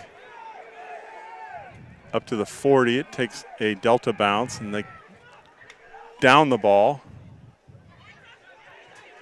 What are we doing here? There's a lot of bodies around that ball. I think Delta touched it, but once Delta touches it and doesn't grab onto it and hold the ball, it's a free ball, and even if you fumble it, it goes back to the offense. So the Knights will get it. They're going to have to put, I think, a little bit of time on the clock. That did take about 6 seconds off of the clock by that little. And the referees are discussing that. It did hit a Delta player, and then once the ball rolls dead, if once it touches the punting team, if they don't pick it, actually pick it up, then the Knights can pick up that ball, and even if they fumble it, there's no turnover on that play, so there's no harm on it.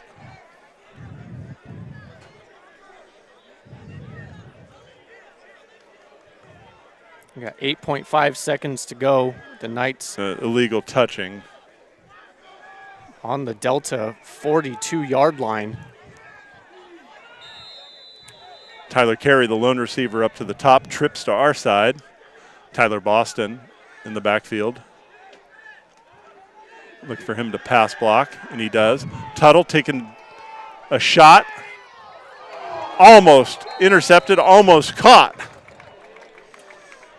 by Tavon Irvin. Irvin was on the ground, almost came up with that pass. I've only seen one or two players ever do that for the Knights in my 11 years being around here. One of them was Brock Barr, who went on to play at Boise State and get a good tryout with the Falcons. 2nd and 10 with the incompletion. This will be barring a penalty. The last play of the half, 1.1 second left to go here in the first half.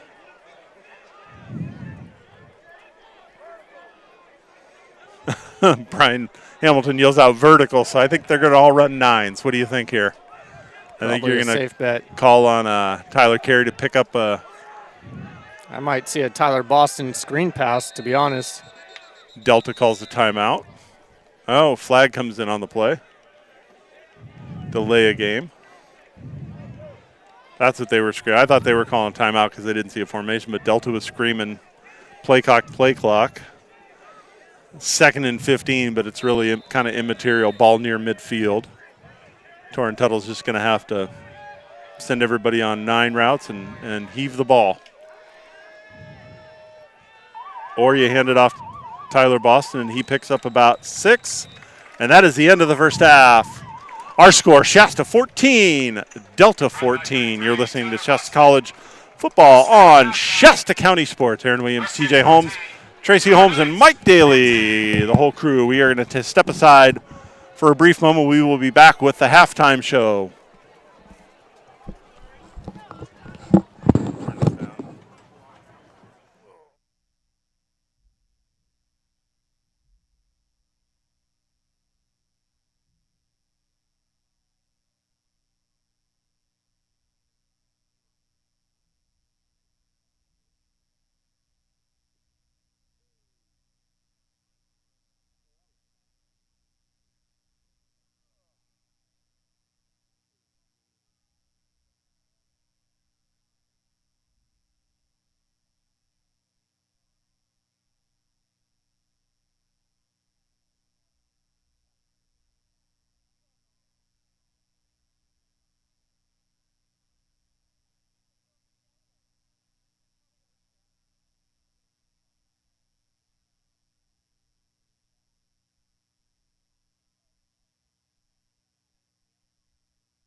Welcome to the Tri-Counties Bank Halftime Report.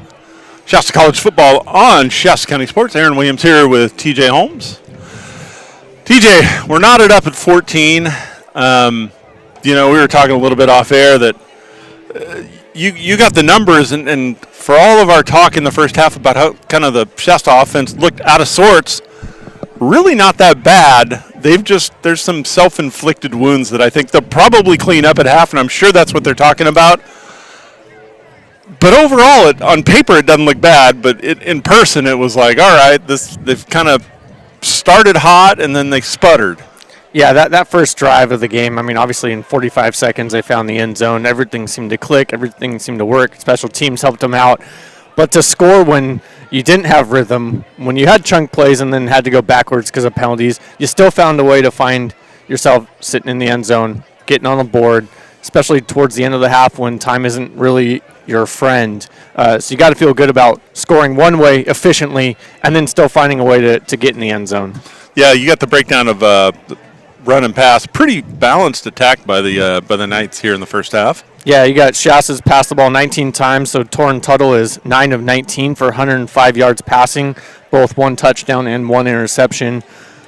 Shasta's also ran the ball 20 times, so 19 and 20, rushed the ball for 102 total yards.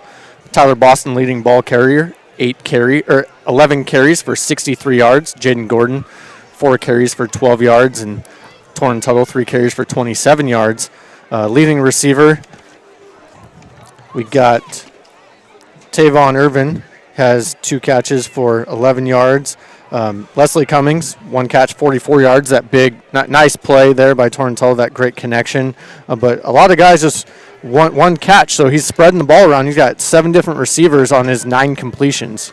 Yeah, and I think that the probably in the locker room now they're going to be talking about we've got to clean up those penalties.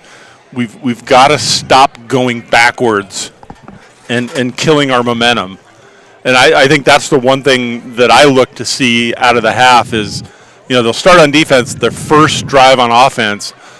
You want to see a better disciplined Shasta team than you've got right now. Yeah, and five of their 8 penalties have been on the offensive side of the ball, so that's tough. And a couple of dead ball penalties as well. That's been personal fouls.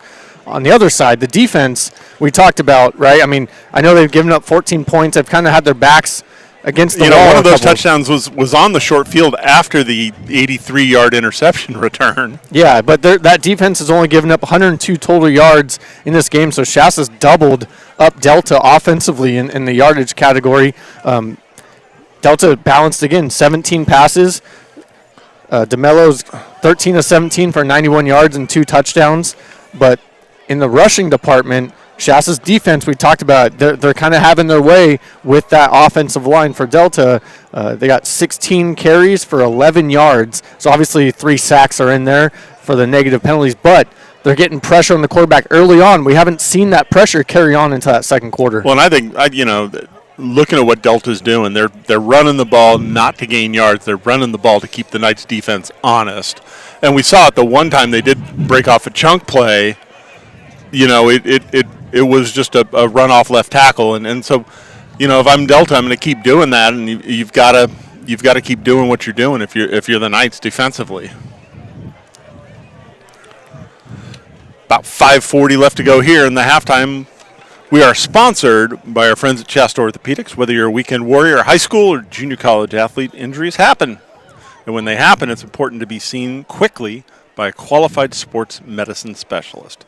Find yourself bothered by a sports injury, turn to the sports medicine specialist, Dr. Eric Jenkinson at Shasta Orthopedics.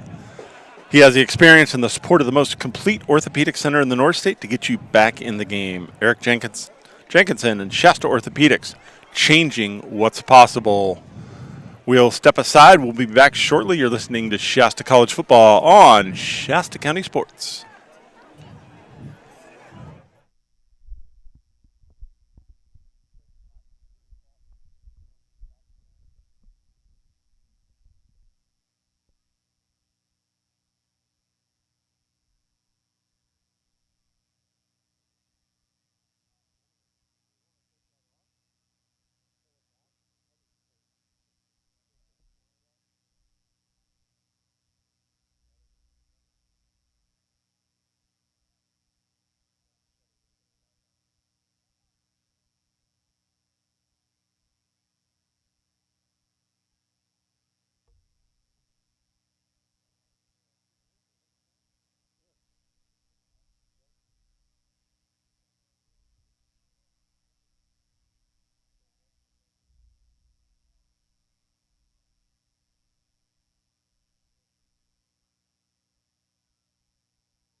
Welcome back. Shasta College football on Shasta County Sports. Aaron Williams here. TJ Holmes, my color commentator, Tracy Holmes on the camera. Mike Daly's roaming around down there somewhere. When he's not chasing a fire, he's shooting tremendous photos for us here, Shasta County Sports. Like to thank our sponsors, Shasta Orthopedics, Redding Rancheria, Clearview Auto Glass, and Tri-Counties Bank. The halftime report was sponsored by Tri-Counties Bank, Service with Solutions.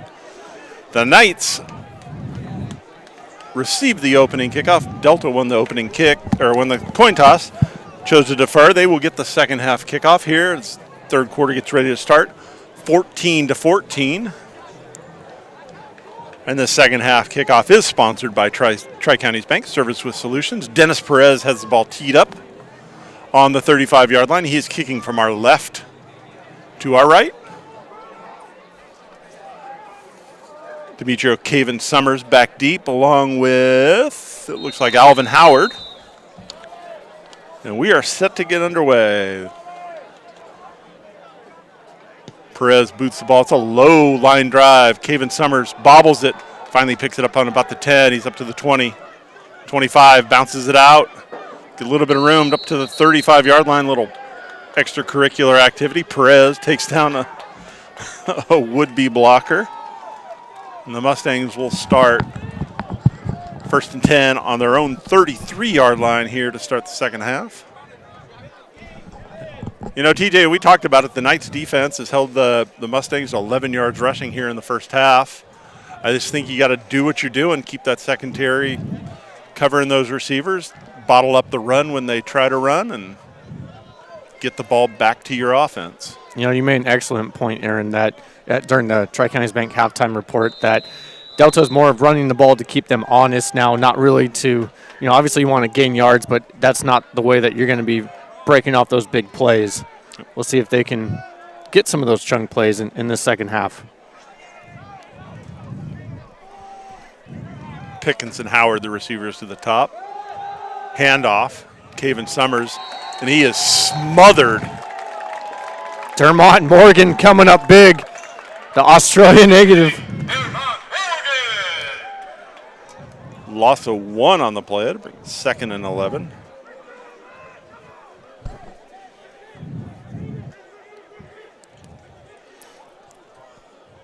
Dermont Morgan in the spring, he came up on several big plays. Like I said, that defensive line was nasty, and they're showing it so far in this game. Bunch formation, 2 to the top, 2 to the bottom. DeMello drops back, he looks to his right. He's got a receiver in and out of the hands. Looked like Howard was the intended receiver.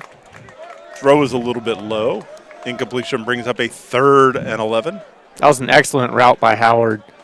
Nice stop, jumped right out there, head towards the sideline, just ball was off the mark. He was all-conference receiver for a reason in 2019. Showing it a little bit here. 3rd and 11, Alsop comes out there in nickel coverage.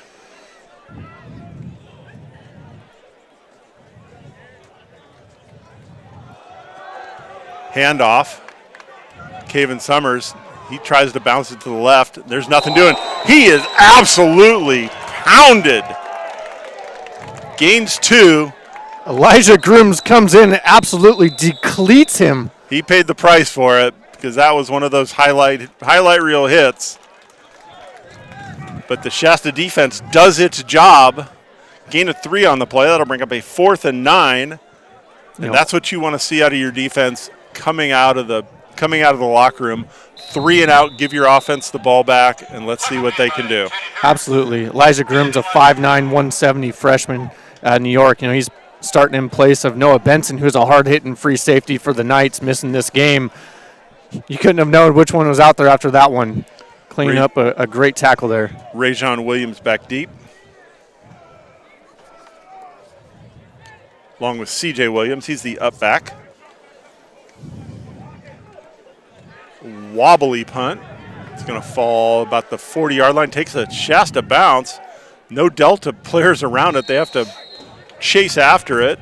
Finally wrestle it down at about the 47, and that's where the Knights will take over their first possession of the second half on the 47-yard line. 13-19 left to go here in the third quarter. Tie ball game, Shasta 14, Delta 14. Knights quickly to the line. Torrin Tuttle, quarterback. Tyler Boston behind him. 2 receivers to the top, to the bottom. Ball on the far hash.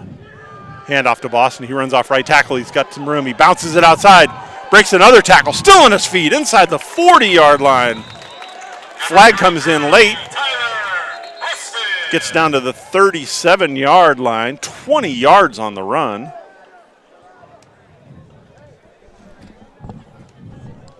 Might be a late hit. Possibly a face mask as well. The referee with the ball is looking like he's going to march off yardage. That's the way he's headed. And they're waving it off, so no penalty, but it'll be 1st and 10 for the Knights. It's the longest gain on the ground. Oh. Wait a second. The white hat waved it off. And the referee moved the ball. We got some confusion here.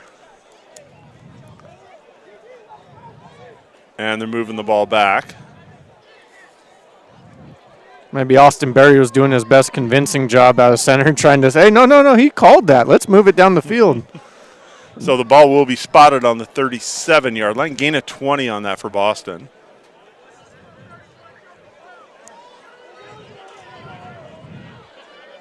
It's like Josiah Graham and Tyler Carey stacked on the far side.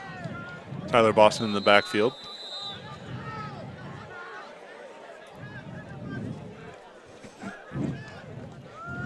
Hand off to Boston. He runs off right tackle to the 30, inside the 30, brought down. Number 33, Tyler Boston. By Ryan Williams, but not before a gain of about 7. 8. Well, I said in the first half, Tyler Boston doesn't run to the right very often, and that's back-to-back plays that he goes, but he does look more comfortable going to his left. Quinn Adams and R.J. Bell opening some holes up there. R.J. Bell, a converted defensive lineman. 2nd and a long 2 for the Knights. Stacked receivers each side. Jaden Gordon now with the ball. Inside the 25. Good enough for a first down. He's popped as he's brought down, but not before a first down. I miss the sound of pads and helmets hitting each other, Aaron. Gain of 7 on the play.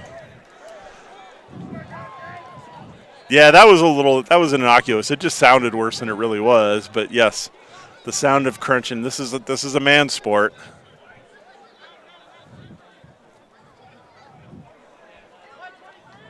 First and 10 on the 23-yard line. Knights in plus territory.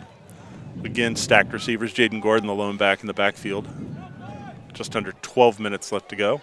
Irvin in motion. Fake the fly sweep. Slant route. Picked off. The safety was reading it all the way, and that's Wilson.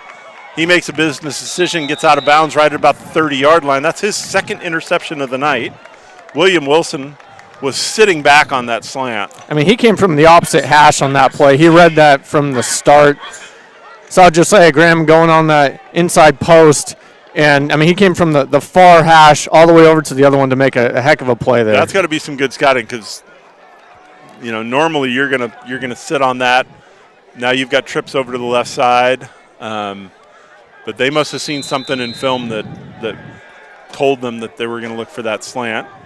Delta takes over. 1st and 10 on their own 28-yard line. Tie ball game, 14-14, 11:44 left to go here in the 3rd quarter. DeMello drops back, looks to his right. He's got a receiver over there. Great back shoulder throw. That's Howard with the reception. Grooms comes in for the big hit, but he hangs on to the ball. 22 yards on the carry. 1st and 10 for the Mustangs at midfield. And DeMello threw that to a spot, and Howard stopped on a dime, turned outside, and the corner just wasn't able to keep up with it. Howard, the lone receiver, up to the top. 3 receivers to our side. Wanted the screen pass, but he's just going to throw it out of bounds. They did that designed rollout Jaden Harris there. The defense sniffed that out. They successfully tried that a couple times in the first half, but the defense wasn't buying that.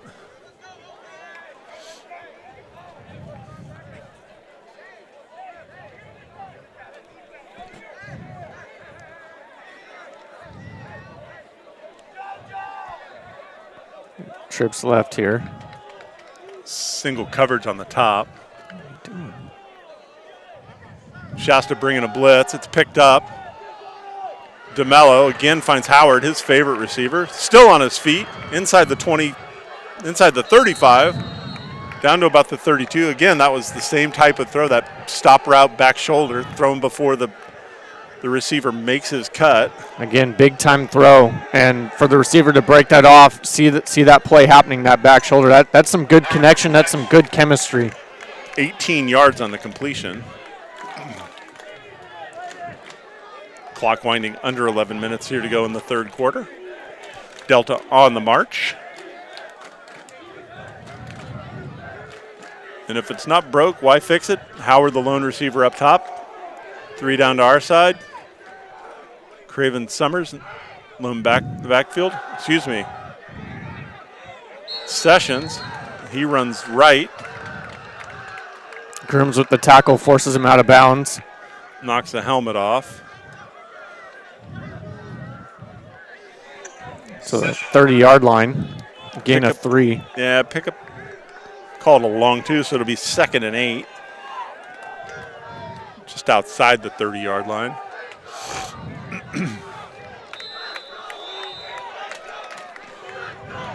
Pickens and Howard split out wide to the right. 2 receivers darn near side. Session, the lone back in the backfield. Draw. Flag comes in. Likely going to be a hold. No gain on the play. Actually, a loss at 2. Yeah, host of Knights in there on that one. Led by London McCall, big number 9 out of Georgia. Keaton Spengler also in there on the tackle. Line shift for the defensive line as Tyrese Randall, Isaiah Moore, and Dermott Morgan come in. Holding was the call. That'll back him up 10. 2nd and 18 from the 40-yard line.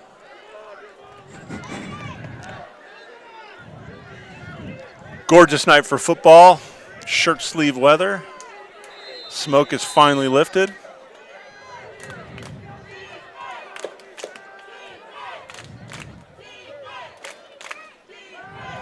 DeMello with a 3-step drop, looking across the middle. He's flushed out of the pocket, trying to run. Gets the ball, gets rid of it right before he crosses line of scrimmage. Robert Hinojosa, the receiver, down inside the 20-yard line. Good for a first down. Tackled by number 57. Gain of 23. Nikki Kamelamela on the tackle. Hawaii product. Down to the 17-yard line from Kapa'a on Kauai. Some of the best shave ice in the world, Kapa'a. Highly recommend it. I think when I head back out there next year, that I will stop there again. DeMello, screen pass again. This time it's sniffed out. Cuevas Perez, the receiver, picks up a couple down to about the 14-yard line, gain of 3. Be 2nd and 7 from the 14-yard line. 9:15 left to go here in the third quarter.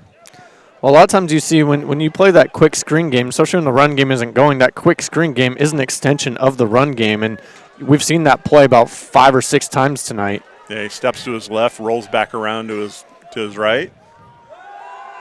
2-step drop. He's forced out of the pocket. He's running for his life. Gets around the corner. He throws into the end zone. Scotter's receiver, and it's dropped. That was a touchdown. C.J. Williams on the coverage. Looks like it's Cuevas Perez, the intended receiver. Hard to see with those shadows in the far corner of Memorial Stadium. We did do broadcasting in the spring, which every game was daytime, and we absolutely loved that, but we are under the lights here at Memorial Stadium. Not too many JUCOs have night games in California, but we are one of the lucky ones. Incompletion brings up a 3rd and 7 for the Mustangs. Play clock winding under 5. They're going to be lucky to get this off without calling a timeout. 2. And they just do. Handoff to Sessions. He's up the middle. Breaks a tackle. He's into the end zone for a touchdown. Touchdown Delta. Well, I believe that was Tavian Wallace that met him there, middle of the field. That hole opened up pretty wide. So he just scooted his way in for a 14-yard touchdown run. With 8:42 left to go in the 3rd quarter, Delta takes a 20-14 lead, pending the extra point.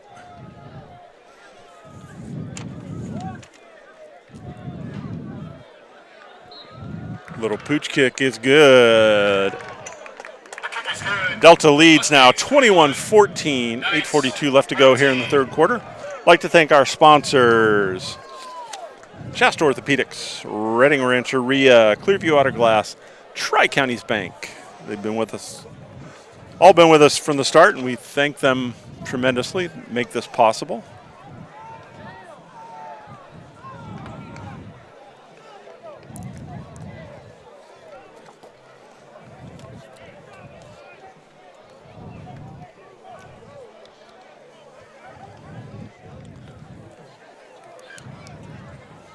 You know, we talked about it at the halftime, TJ, that the Knights on that first drive, they moved the ball and it's just self-inflicted. You know, I think we were expecting a little bit more kind of, he's a freshman, but it's, you know, kind of that freshman and a half leadership from Torrin Tuttle, but both of his interceptions have been kind of telegraphed. Telegraphed, and I believe inside the red. Both were intercepted inside the 20-yard line. One of them at the goal line. And that's, you know, that's the cardinal sin in football. You cannot turn the ball over when you're getting ready to punch it in. Short kick, fielded on about the 30-yard line, up to the 35.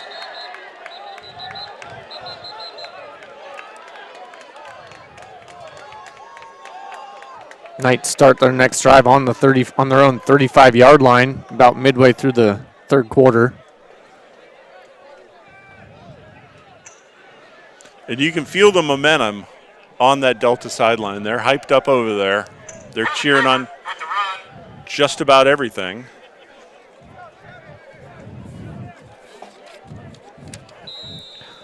Single back. Tyler Boston lined up behind Torrin Tuttle.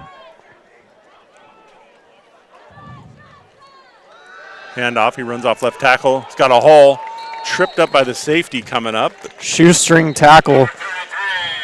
Saves a touchdown because Tyler Boston was going to be off to the races if he broke free from that one. Gain of about 8. It'll be 2nd and 2. Tyler Boston approaching 100 yards rushing on the day. He's at 14 for 98. What unofficially is what I have him at. That was Ali Haruni, the safety, that came in and made that shoestring tackle. Boston again in the backfield. Handoff. He runs off the right side this time. Breaks the tackle, gets a block, makes a spin. Past midfield, still on his feet. 4 or 5 guys it takes to bring him down. Not before he gets close to the 35-yard line. And, you know, Tyler Boston. 21 yards on the carry. Sorry, TJ, 21 yards, and that was all Tyler Boston. And you know what Tyler Boston does? He's a quiet leader. He's a guy that just lets his play do the talking, and you can see he's not going to be the rah-rah guy, but when he busts off a 20-yard run like that, the rest of the team feeds off of it, and here we go. Jump on that 33 train. Ball carrier again, Boston, and that was sniffed out by John Hillman. Loss of 4 on the play to bring up 2nd and 14. Boston comes to the sideline. They had the tight end left set up on that, and Hillman was able to blitz, looked like through the B gap, and get to him behind the line of scrimmage. Jaden Gordon comes in. They got trips to the left. Tyler Carey, single covered down here on the sideline, on our near side. Safety rolls over the top here now. Tuttle, 3-step drop. Scrambles. There was no pressure, but he scrambled, and I don't know why. Incomplete, brings up a 3rd and 14. that pocket was pretty solid, and he kind of danced his way over to the left, and there was nothing over there. Yeah, and if he would have taken off to the right a little bit, he had Trayvon Foster coming over on a shallow cross. Not a whole lot stepping on the other side of him, so Tyler having a little bit of trouble. He hasn't played a night game yet in college. He's had 4 day games. Maybe under the lights are a little bit different right now.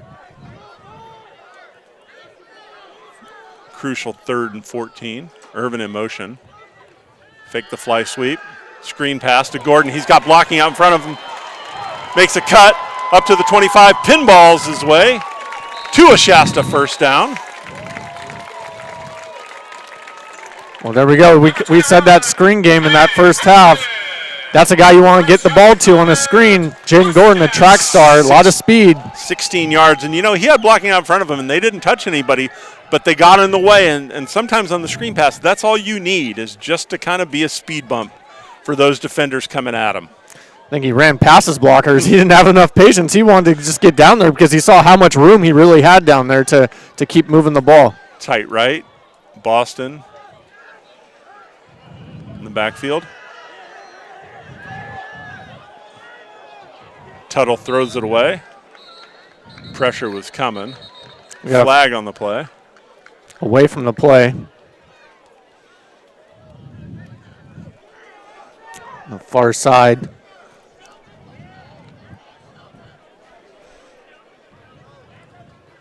They're going to march it off, it looks like, against the Knights.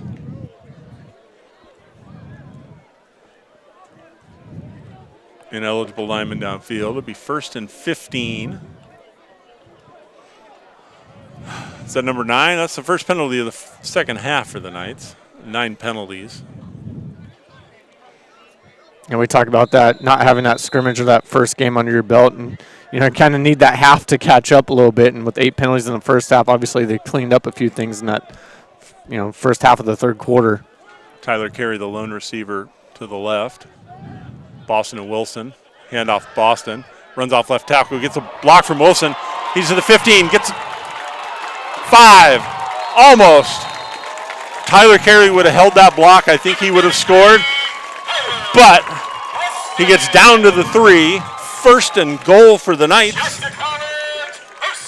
22-yard gain for Tyler Boston. Moves them inside the 5. And they're hurrying up to the line. They want to get going, keep this momentum going. Wilson again, the up man. Handed off to Boston. Breaks the tackle. Into the end zone. Touchdown, Knights! 4 yards out.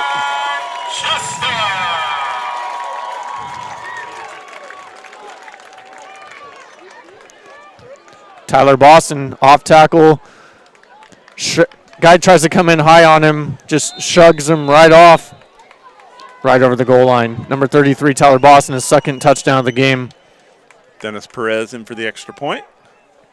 It'll tie the ball game. The kick is good. With 6:02 left to go here in the third quarter, we are all knotted up, 21 apiece. Mustangs 21, Knights 21. Now, Aaron, we talked about that offense getting a rhythm, getting going. You finally saw the run game be efficient on that last drive.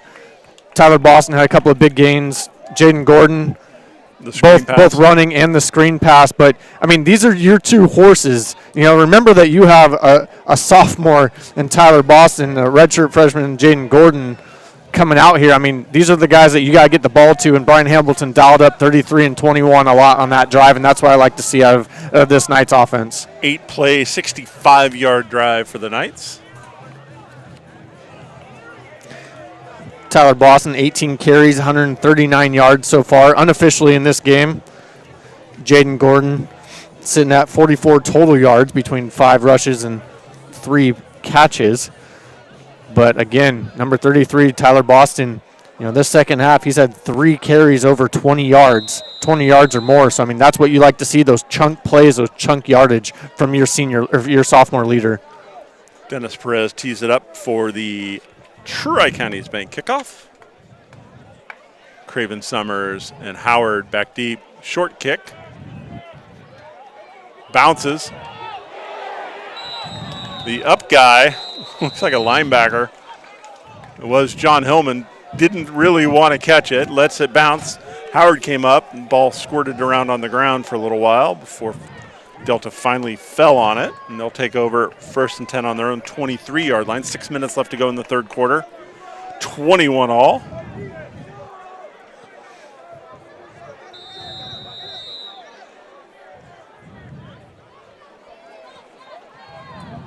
Exciting ball game. I think if you're a Knights fan, you wish it was a little more lopsided in the green favor, but exciting ball game, and I think it's about what we expected.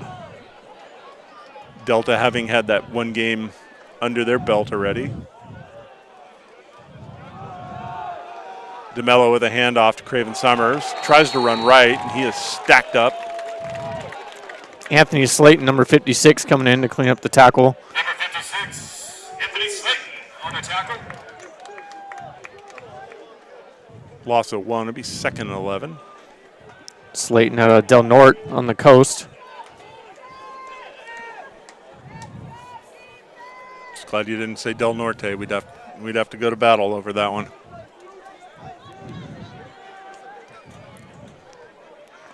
Two receivers to either side. Craven Summers is the back in the backfield. DeMello waiting for the snap. Knight showing blitz. They stunt and bring the blitz. Pass is complete to Hinojosa. CJ Katia on the coverage. Looked like he slipped a little bit. I thought the ball hung up there. I thought if he got a better break on it, he might have had a chance for the interception. I think the sideline thought he was going to get there too. Gain of about 3. It'll bring up a 3rd and 8. Yeah, when that ball was first up, I thought that might have been a pick 6. He looked like he was going to break on it for that specific play, but I think he did slip just a little bit. Probably fortuitous too, because if you whiff on that single coverage, yeah, a lot of real estate across the middle. Ball's Alvin Howard says he caught it. Back judge comes in, says no way. Either way, that was a heck of a play. I didn't think he caught it, but just to be able to get to that was pretty nice. Maurice Otten on the coverage there, and the Knights defense forces a 3 and out. Touched him just enough to have him bobble it, not field that cleanly, and obviously you know the result there. The Knights forcing a punt. Rajon Williams, C.J. Williams back deep.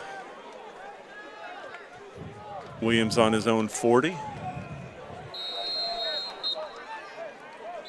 Afridi set to punt.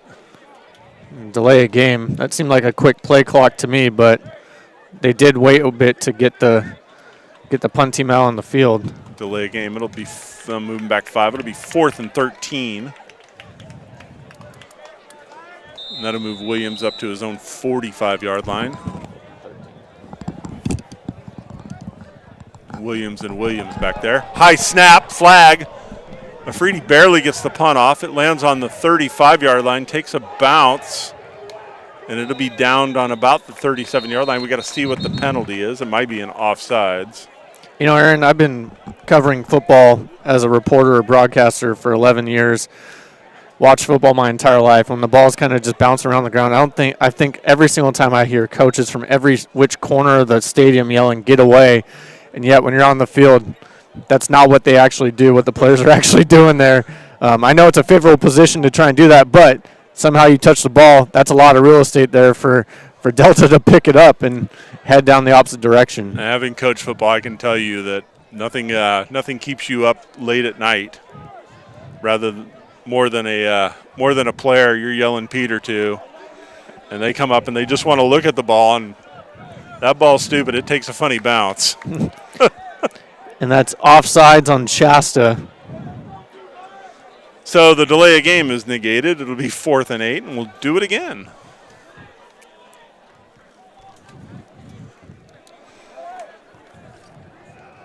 Rajon Williams.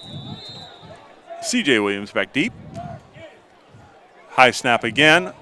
Shasta bringing pressure. Takes a Delta bounce. And again, I don't know why they're standing over next to the ball. There's five 5 Delta players waiting for the ball to roll dead, and the punter is down. He got run into, and two guys were going for the block that they hit each other, and 2 Shasta guys, and as they collided and hit the ground, they forced each other into the punter, but they were both already on the ground rolling into him when it did. And the Delta head coach still is screaming because my punter got run into, and he's not happy about it.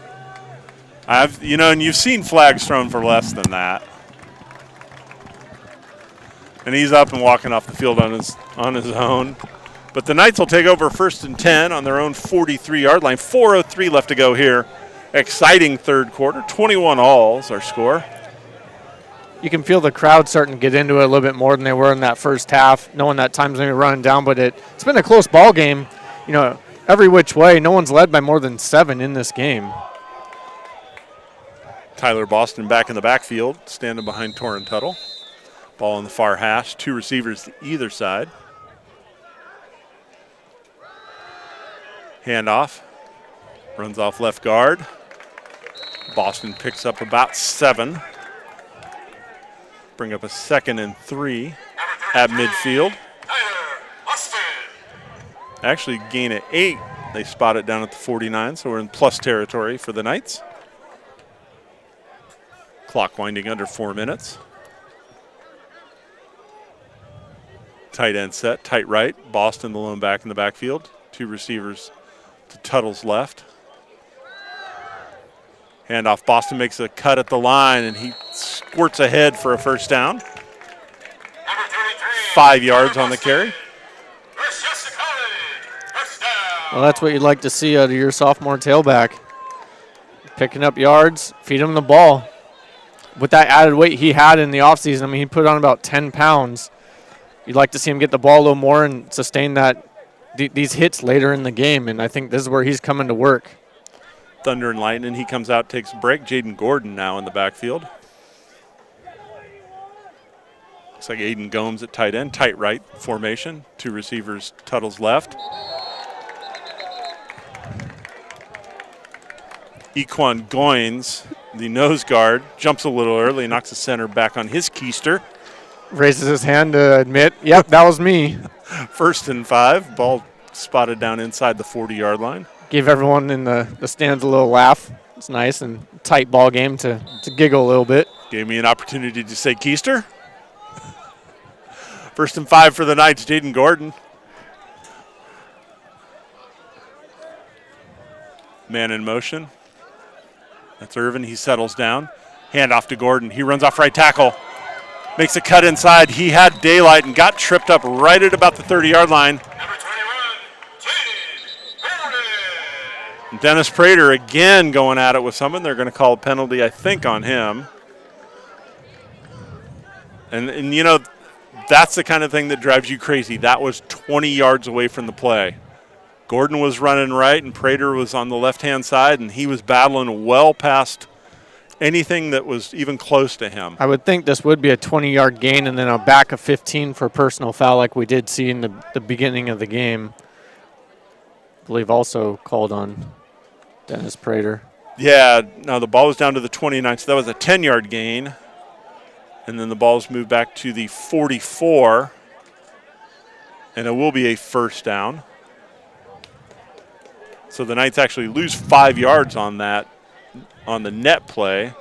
Jaden Gordon picks up 10, then 15 for the personal foul. Gordon still in the backfield. Tyler Carey, single covered down. Handoff to Gordon. Number 21, Jaden Gordon. Dennis Prater pushing the same guy back there. Right, it was almost identical play of where they ended up, but just wasn't any extracurricular after the play. Gain of 2 on the play to bring up a 2nd and 8. Prater is that tone setter. Dan Lewis, the offensive line coach, he did tell us that Prater is the tone setter, the guy that gets this line going. Yeah, but you got to play under control. Tyler Boston back along with Nathaniel Wilson. Wilson to Tuttle's right, 2 receivers to our side. Tyler Carey split out up top. Rolling pocket. He's going deep. It's got Tyler Carey. Tyler Carey was on our side. catches the ball down at the 2-yard line. 40 yards on the pass play. 1st and goal, Knights. Now that's a play that we've been waiting to see all game. Go route, Tyler Carey going towards the end zone, and man, did that ignite the crowd. I haven't heard that type of an excitement. The crowd.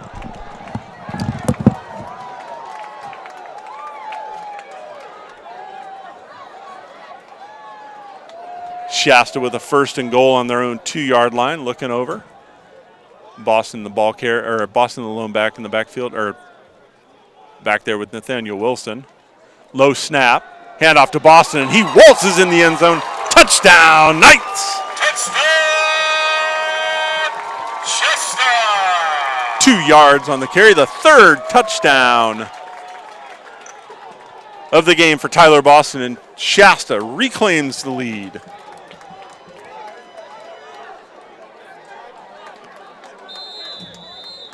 Dennis Perez in for the extra point.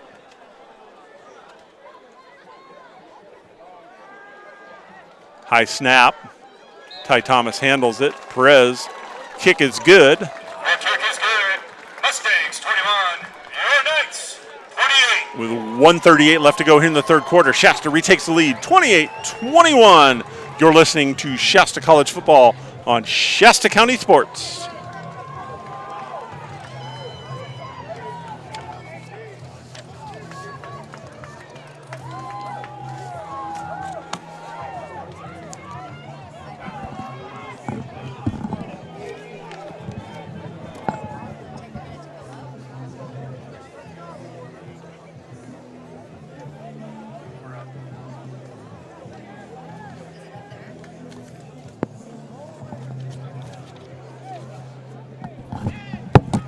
TJ stepping aside to handle some technical aspects. Dennis Perez set for the Tri-Counties Bank kickoff. Kaven Summers, Alvin Howard back deep. Perez squib kick down the middle of the field. It's fielded on about the 30. The big fella gets his chance to finally corral the ball.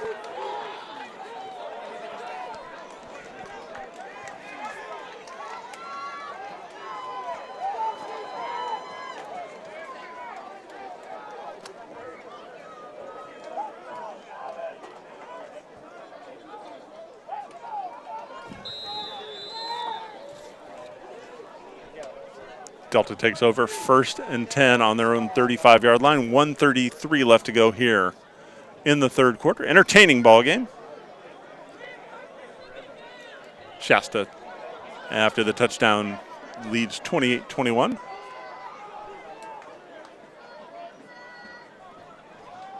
Sessions back in the backfield.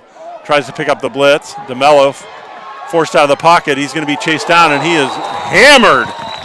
C.J. Williams and Bladen Stanky chase him down. He picks up 3, but he paid the price. C.J.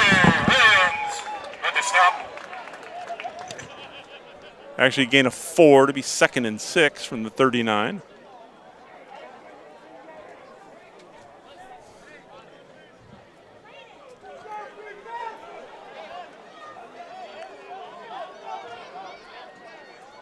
Trips to our side. Shasta drops back in coverage. DeMello looks to his right. He's got Howard, catches the ball close to a 1st down. They're going to spot him just short. Pickup of 5 on the pass.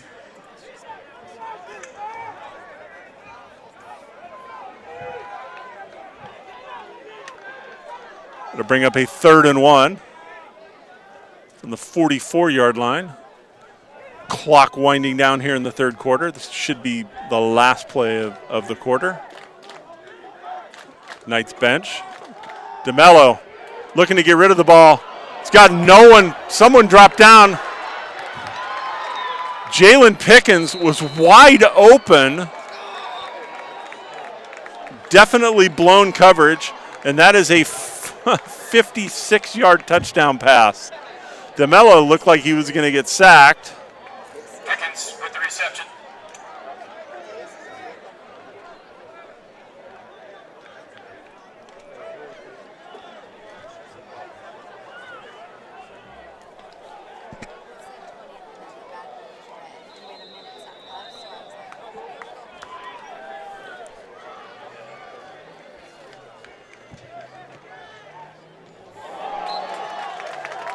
And the kick is no good. And with 9 seconds left to go in the third quarter, Shasta hangs on to its lead, 28-27.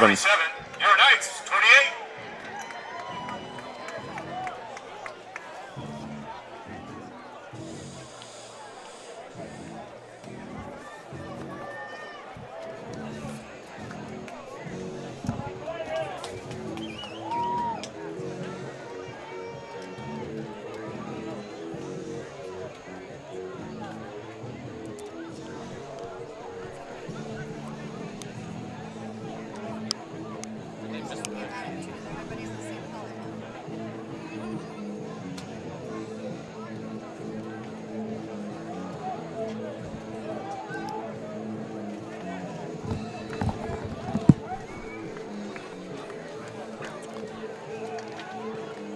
Welcome back to Shasta College football on Shasta County Sports. Aaron Williams here with TJ Holmes. TJ back from doing his little technical work.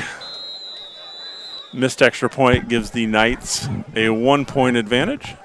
9 seconds left to go here in the third quarter. Short kick, fielded on the 24. Kick return left. Rajon Williams had a seam. He was going to cut back and slipped. Knights will take over on their 34-yard line. 2.8 seconds left to go. This looks like this will be the last play of the quarter. Entertaining ball game. If you had the over, I think you're safe.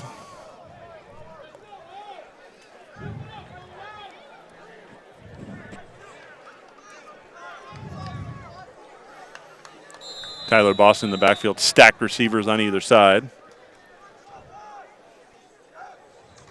Tuttle, hands off to Boston, he runs off right tackle. Picks up 5 before he is brought down. It'll bring up a 2nd and 5 when we start the fourth quarter. At the end of 3, it is Shasta 27, Delta 28. You are listening to Knights football on Shasta County Sports. We'll be right back. Your Knights, 28.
So we begin the fourth quarter. Welcome back to Knights football on Shasta County Sports.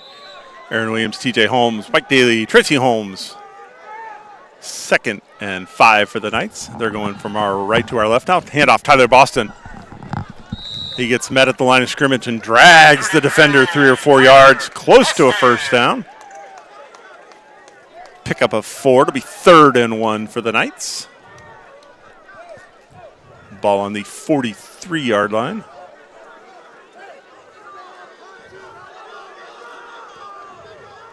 Tyler Carey, the lone receiver to our side, he's single covered. Tyler Boston exactly 100 yards rushing in the second half so far, so heck of a third quarter for him. Lone back in the backfield. 3 receivers to the right, they're stacked. Handoff, fumble.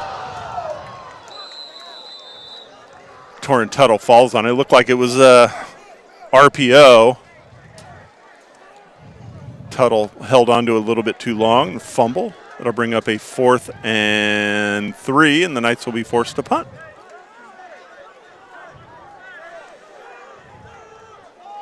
Ty Thomas into punt. Alvin Howard back deep for the Mustangs. He retreats to about the 20-yard line. Nice spiral. Bounces on the 20. Howard picks it up on the 14. Breaks a tackle. Up to the 25. He's got room. He's got one guy to beat, and that's Thomas. And Thomas brings him down on the 40-yard line. Touchdown saving tackle by the punter. Now, Ty Thomas is not no ordinary punter. I mean, he was a two-way player in high school, three-way if you consider being punter, but he was a quarterback, played some defense. I mean, not only that, but he's 6'5", 220.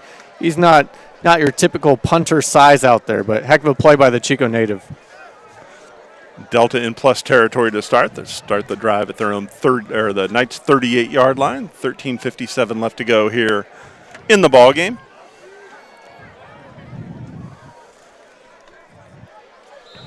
Shasta having to rely on its defense again.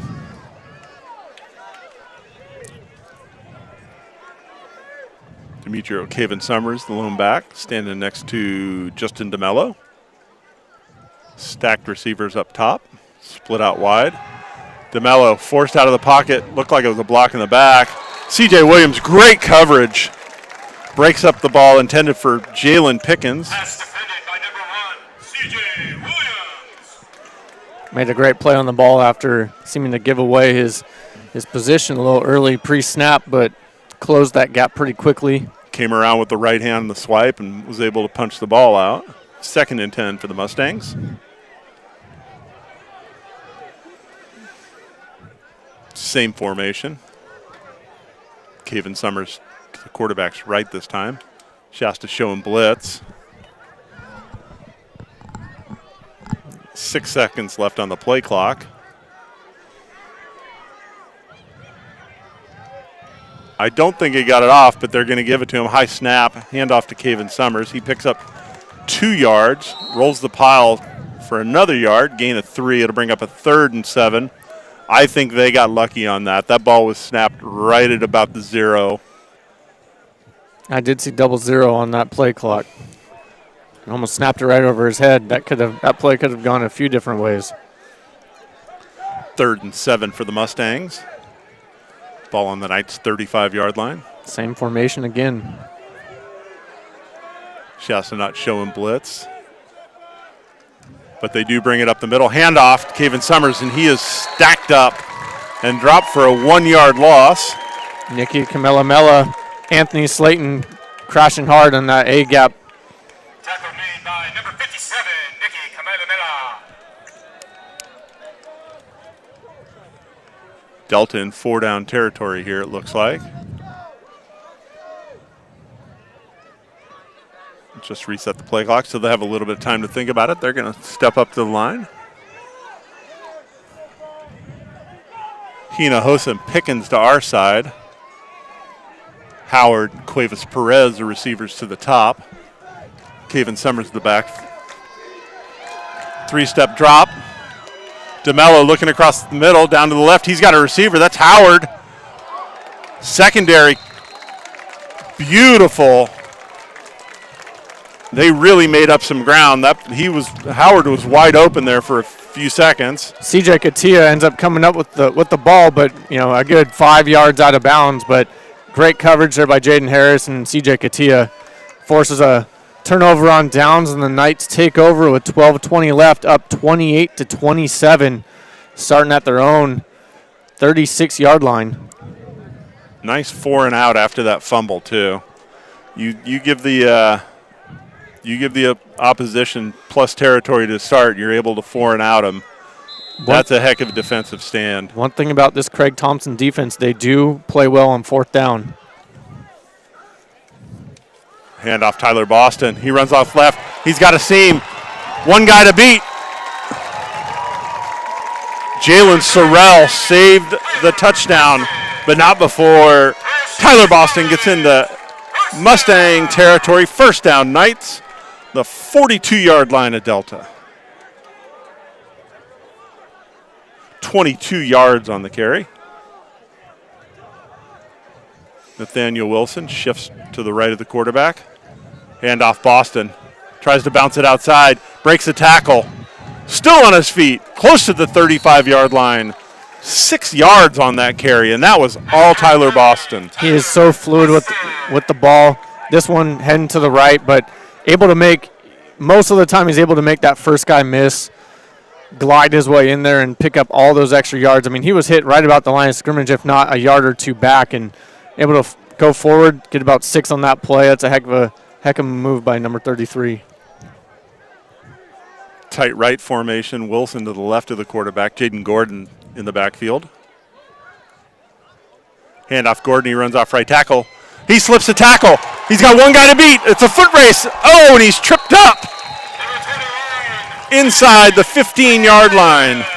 You know, that's one thing about this running game between Tyler Boston and Jaden Gordon. When you get one guy getting a couple of big chunks of runs, and then you can have a fresh tailback come in there and still produce a run like that power, that thunder and lightning, it's a heck of a 1-2 combo the Knights have. 24 yards. Fred Kenyon made a shoestring tackle, paid the price for it. I think he got kicked in the chops as he was making that tackle, but he saved the touchdown. 1st and 10, Knights on 12-yard line. 11:15 left to go here in the ball game. Knights with a 1-point lead. Jaden Gordon, the lone back in the backfield. He gets the ball, runs to the right. Nice block by Tyler Carey. Picks up 2. Should have gone for nothing, and Jaden Gordon was able to pick up a couple yards on that. That hole closed almost immediately. Jaden Gordon just started bolting to the outside, getting horizontal, and then tried to turn up vertical as quickly as he could. But Tyler Carey sealed the edge in order for him to pick up plus yards, but the defense collapsed on that pretty quickly.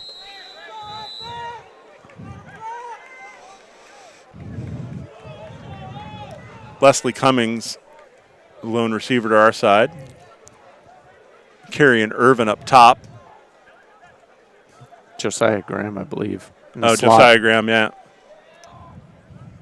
Wilson, Gordon in the backfield. Rolled. Tuttle turns, runs the other way. He's got one guy to beat. Into the end zone, touchdown! That was a designed rollout, and the defense sniffed it out, and he turned immediately and made a beeline for the end zone, had one guy to beat, and sure enough did, and that's why you love a quarterback that can run. Heck of a play by number 19, Torn Tuttle there. We talked about his ability to stretch plays, to keep plays alive. That play completely got shut down from the start. To turn a negative play into a touchdown, that's a different level. 10-yard touchdown. Dennis Perez tacks on the extra point. And with 10:20 left to go in the ball game, Shasta 35, Delta 27. We'll step aside for a moment. You're listening to Knights football on Shasta County Sports.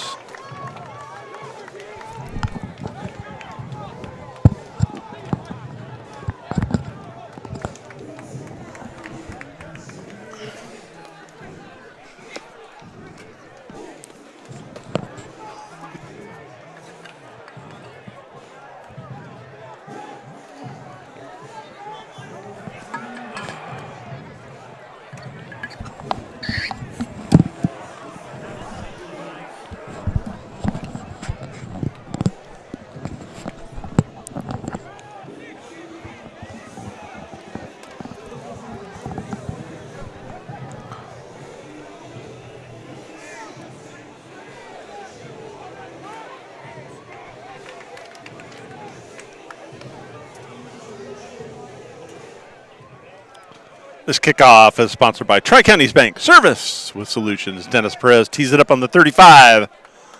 So the Knights are going, he'll kick from our right to our left. Caven Summers, Alvin Howard back deep for the Mustangs. Trail by 8 with 10:20 left to go here in the ballgame. At 170 yards rushing in the second half for the Knights. Caven Summers bobbles the ball on the 5, picks it up. He's at the 10, the 15. Face mask, and they're going to call that. There's a couple of flags on the play. Jimison DeLasica with a face mask on that. So we'll let them all sort it out. There's about 5 or 6 flags on the field right now. DeLasica, the cousin of former Knight Mario Nazier, who was an all-conference player along one of those American Division Championship teams with that the Knights have had in the last 6 years.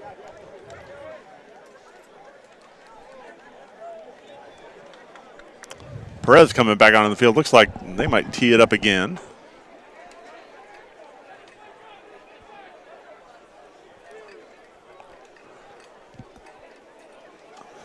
But they're having a long huddle over there. The referee's trying to sort all this mess out. There was a couple blocks in the back that I saw. The face mask toward the end. And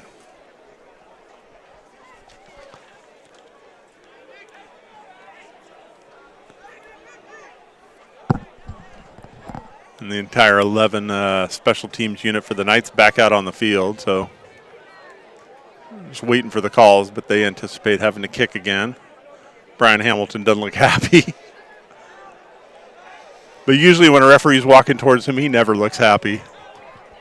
Yeah, usually he wants nothing to do with them. But he is a friendly guy. Maybe he's asking what he's doing after the game. Maybe where he's going to eat dinner on his way back home.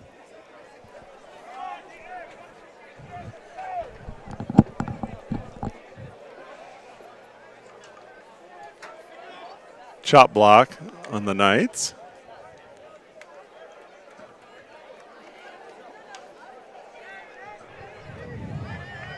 Face mask on the Mustangs. They offset, and we'll do it again. The second kickoff is sponsored by Tri-Counties Bank. Service with Solutions. Thanks to our friends at Tri-Counties Bank for being a proud sponsor of Shasta College football and Shasta County sports. Perez set to kick off. Demetrio Caven Summers back deep along with Alvin Howard. Caven Summers. Alvin Howard steps in front of him about the 7. He's not going to let him bobble this one. He's got some room out to the 20, 25, and he's going to be forced out of bounds short of the 30-yard line. Forced out of bounds by Maurice Otten. And after all that, we'll start Delta 1st and 10 on their own 28-yard line. 10:03 left to go in the ball game.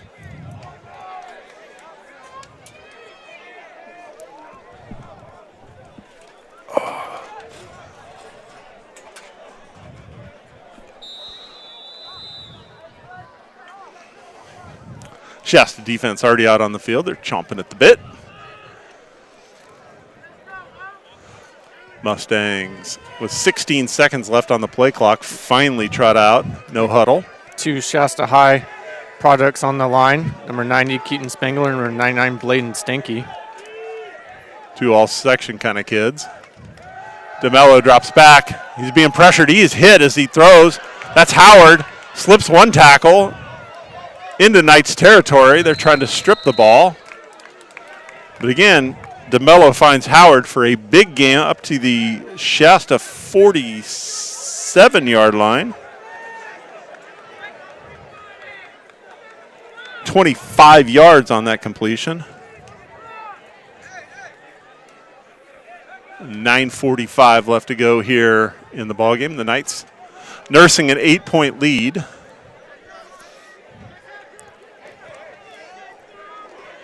So it'll take a touchdown and a 2-point conversion by the Mustangs if they want to knot this game up. Sessions picks up the blitz. DeMello scrambling, finds a receiver. It's Cuevas Perez. He has finally stood up. There's like 6 or 7 Knights around him. Maybe they're telling him where it's good to eat in Reading. Don't know. That's why he rallied to the ball. But he picks up a Delta first down inside the 35-yard line. Gain of 12 on the play. Actually gain of 13. Ball spotted at the 34-yard line. False start. Left tackle moved.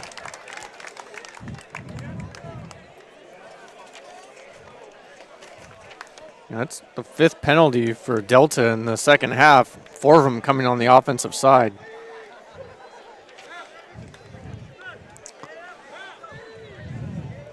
You know, one of the nice things that the Knights have going for him, and we saw him, he rallied to the ball. He's made a couple of nice plays. Bladen Stanky it's nice to have your guys in the fourth quarter, to have a guy like Bladen Stanky come in and provide a spark for you, because he is really active right now.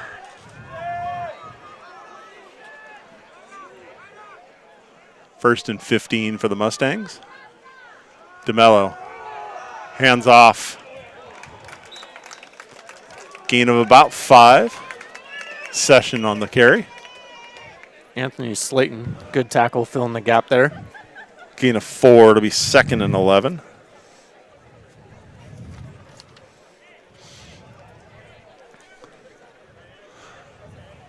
Mustangs, no hurry about themselves. They're just kind of getting the play. Play clock's winding about 15. I mean, why not? You know you have to score a touchdown. You're in plus territory right here. Make sure you get the right play call. Same formation the last couple times. 2 receivers to either side. Session the lone back. Play clock under 5. DeMello looking to his right. He's flushed to his left. Bladen Stanky chasing him. Flips the ball.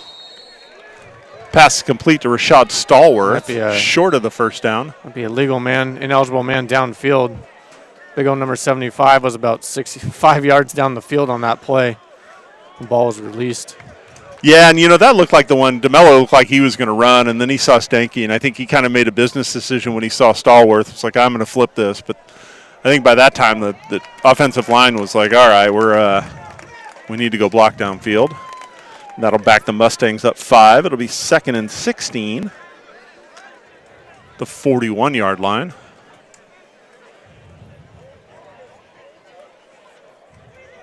The 6th penalty the second half for Delta.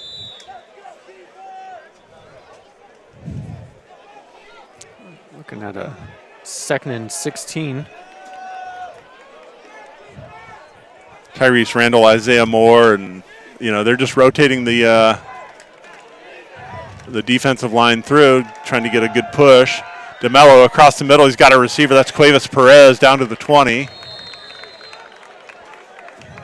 Down to the 21-yard line. 20 yards on the play. 1st and 10. A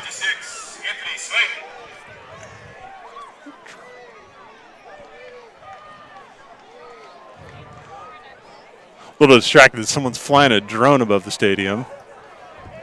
Sometimes shiny objects do that to us. 1st and 10 for the Mustangs. Same formation. Session in the backfield. Blitz, they pick it up, shovel pass to Sessions. He breaks one tackle, he bounces it outside. Larry Polk with a big hit. On both sides, really loses his helmet, but enjoys the contact. Pickup of 6, though. It'll be 2nd and 4. And down to the 15-yard line. Nice play call there. I don't think the Knights were expecting that. Little shovel pass, 6:55. Clock winding. 2nd and about 4 for the Mustangs. 3 receivers now to the left, single receiver to the right. Handoff to Sessions, tries to run right, and there's nothing doing. Tyrese Randall wrestles him down. Number 6, Tyrese Randall. Big factor in this game. It's been, the middle quarters, didn't recall his name as much as we did in that opening quarter, the opening period, but big number 6 coming in for a huge play right there to force 3rd down. 3rd and 7 from the 18-yard line. You got to figure Mustangs are in 4-down territory with the clock winding at about 6 minutes.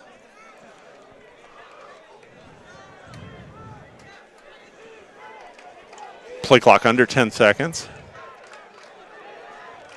Trips to the left, single receiver to the right. Session, the lone back.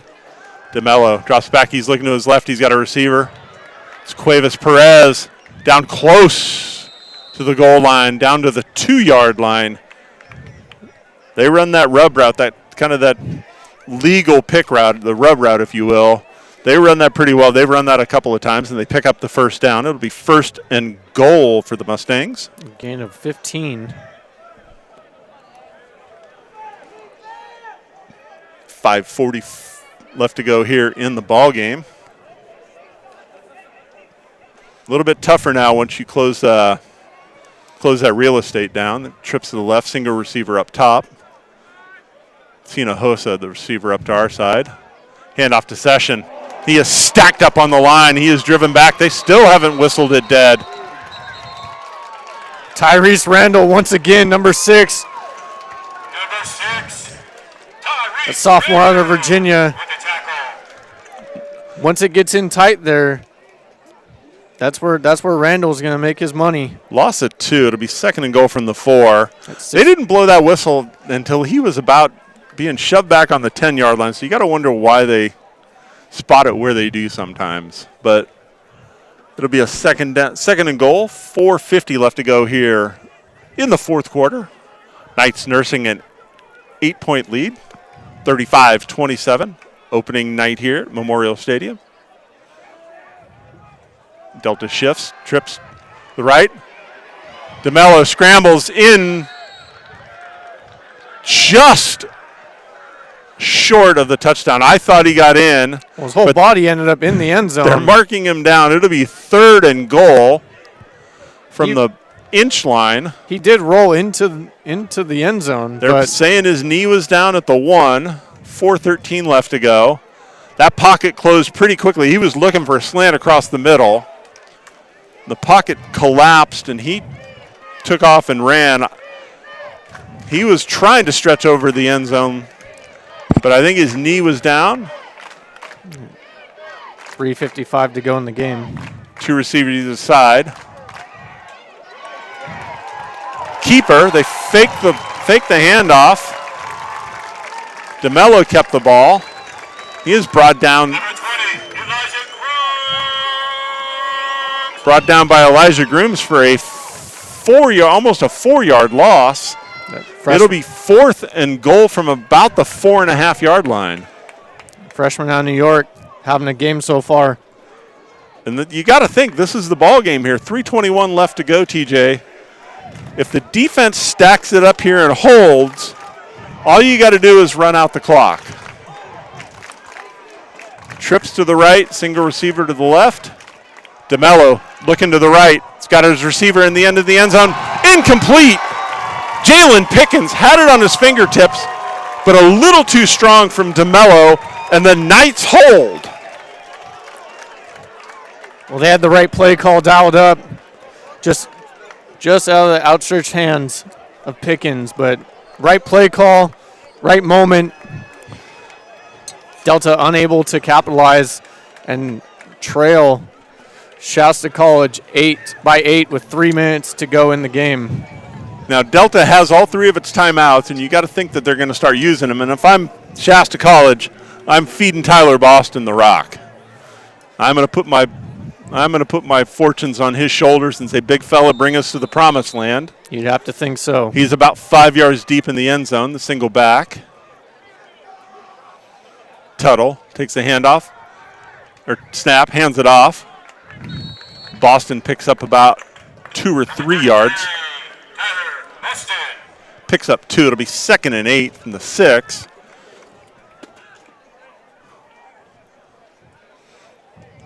Boston nearing 200 yards rushing in the game. Unofficially, I have them at 193 on 26 carries. And I don't know why Delta's not using timeouts. I would want to stop the clock. I think if they if they stop him here on 3rd down, you've got to use one.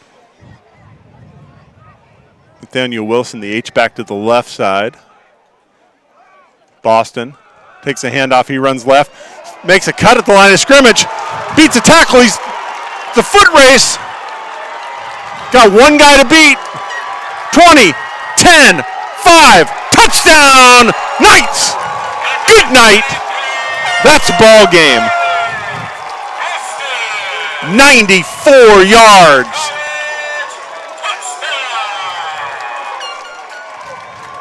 .205 left in the ball game.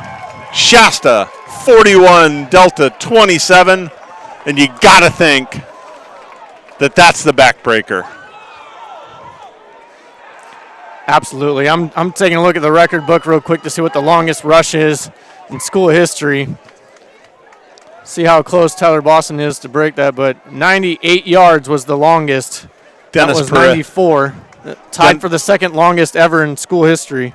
Dennis Perez in for the extra point.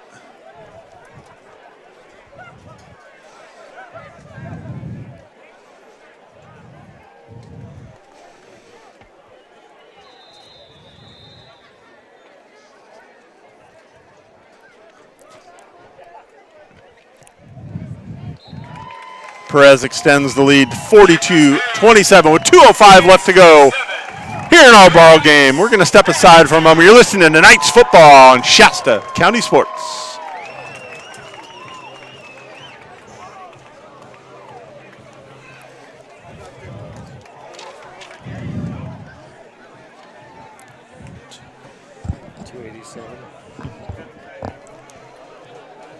It's the fourth most rushing yards in this game. He got in the fifth last year when he did 272 against another.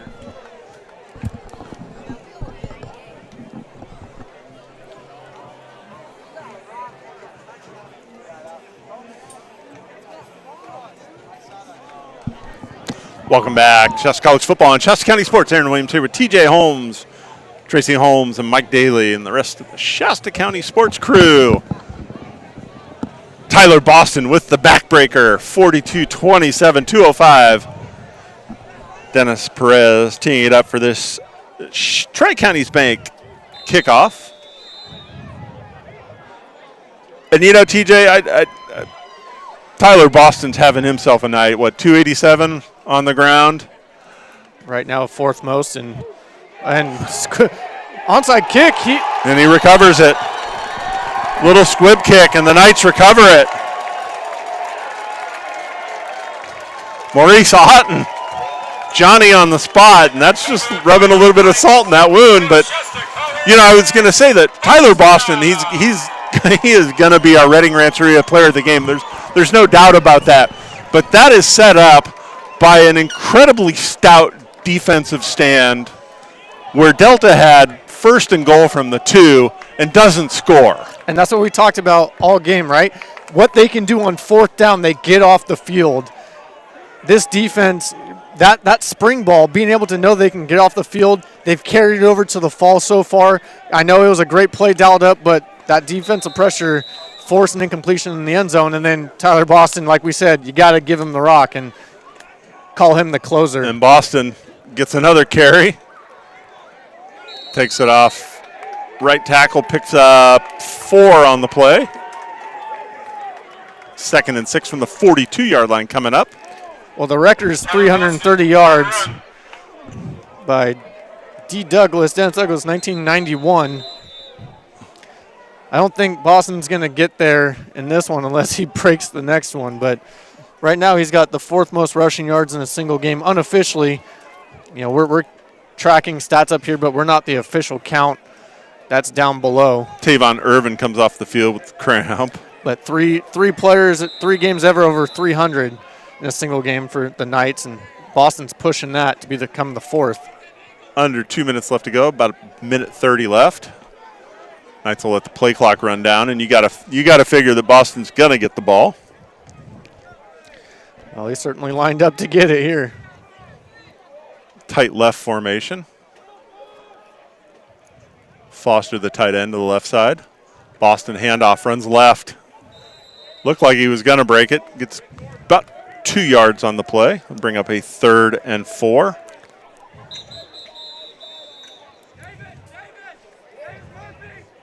Player down. It's Prater. Davis Murphy comes in. You know, minute 5 left to go here in our ball game. Tyler Boston needed 25 yards to eclipse 1,000 for his career heading into this game. He's had 5 carries of at least 20 yards alone in the second half. It's going to do it.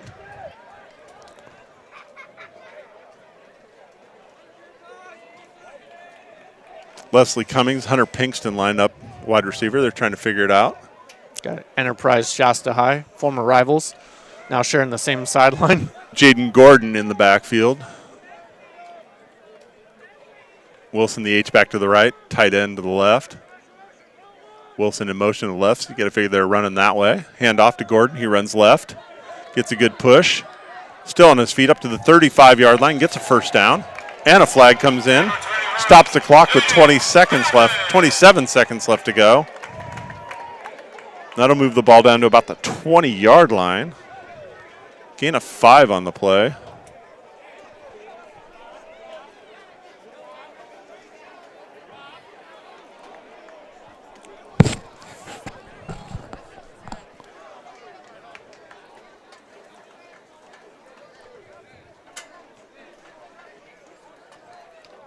Personal foul on Delta. Tack on 15 to the 5-yard run. That'll move the ball down to the 20-yard line. 27 seconds left to go here. And the Knights are lining up in the favorite formation ever, victory formation. Torrin Tuttle under center. Jaden Gordon the deep back.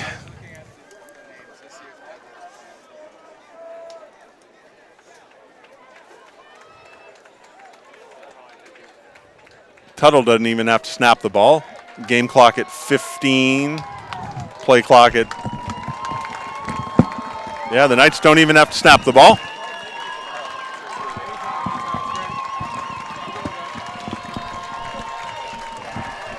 And that's our ball game. Shasta wins its opener, 42-27 over Delta College. The Knights start 1-0.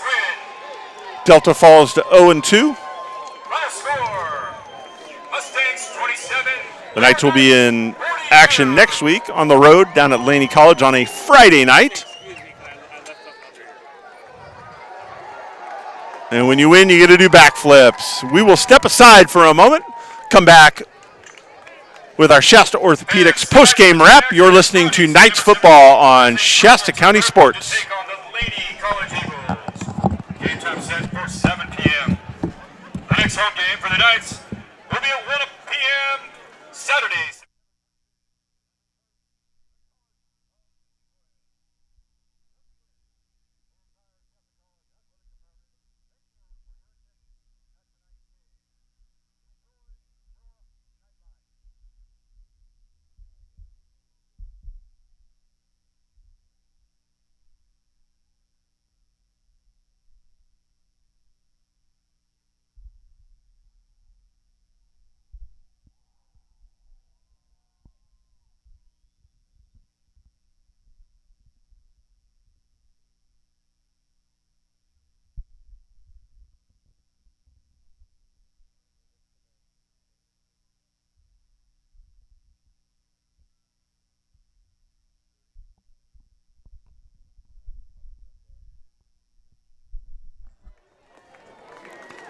Welcome back to Shasta College football and Shasta County Sports. Aaron Williams here, TJ Holmes along with me for the Shasta Orthopedics postgame wrap after the Knights' 42-27 win over Delta College. TJ, we saw a performance tonight. Our Reading Rancheria player of the game is a no-brainer. Sometimes it's a brainer, but this one is a no-brainer. Tyler Boston, he had himself a night.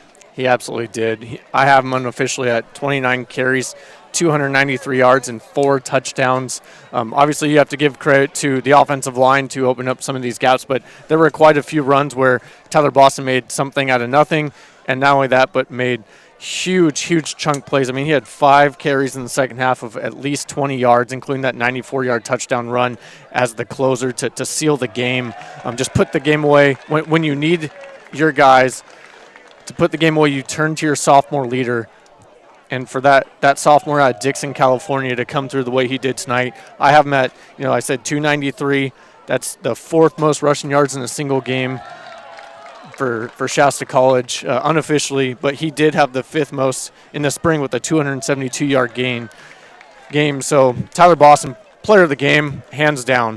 And if Tyler Boston is our Reading Rancheria player of the game, I'm going to go ahead and I'm going to make this up on the fly. Our Tri-Counties Bank tip of the cap goes to that Shasta defense because they came up big time after time, especially in the red zone, especially late in the ball game.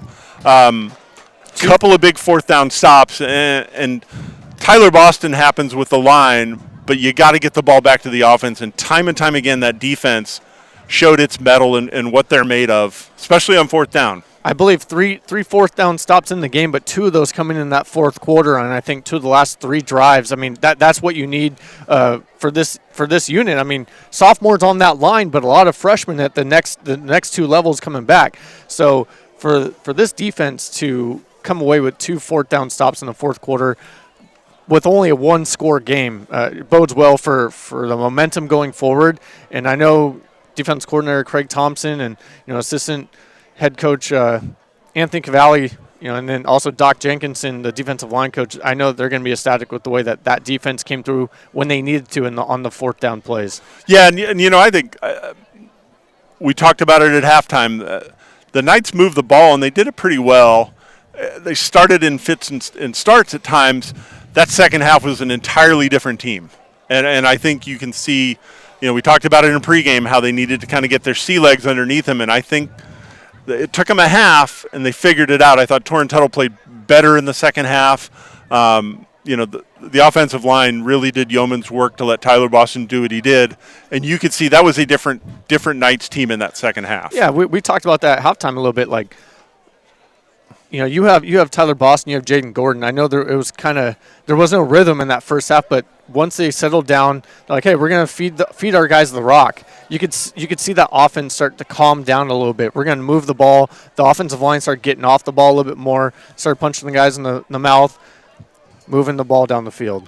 Exactly. So that'll be a wrap for us here. The Knights are on the road next Friday down at Laney College, 7 p.m. start. We will not be on the air. It's a Friday thing, and we just can't work it out. We will be back on the air on September 25th. That is a Saturday in 2 weeks, where they take on Sequoias at 1 p.m. That is a 1 p.m. start. Check out Facebook, check out our Twitter, check out our Instagram. We'll let you know what's coming up. We will do our weekly podcast with Coach Brian Hamilton. I'll probably try and sit down with Tyler Boston as well. Nighttime, it'll come out on Thursday afternoon, our weekly podcast following the Knights. We will track what they're doing down at Laney College. We will keep you up to date, but we will see you back here on September 25th at 1 p.m. versus College of the Sequoias. Again, the Knights opened the season with a 42-27 victory over Delta College. Good win to start the season. The Knights coming in ranked 22nd. You got to think that'll help their standings in the CCAA poll. And with that, I would like to thank our sponsors, Reading Rancheria, Tri-Counties Bank, Shasta Orthopedics, Clearview Auto Glass. I would also like to thank my partner in crime, TJ Holmes, on the color. Tracy Holmes did a tremendous job womaning the camera. And Mike Daly, our technical guy and our guy down shooting video. The fans for coming out. Thank you guys. We will see you in 2 weeks. Good night.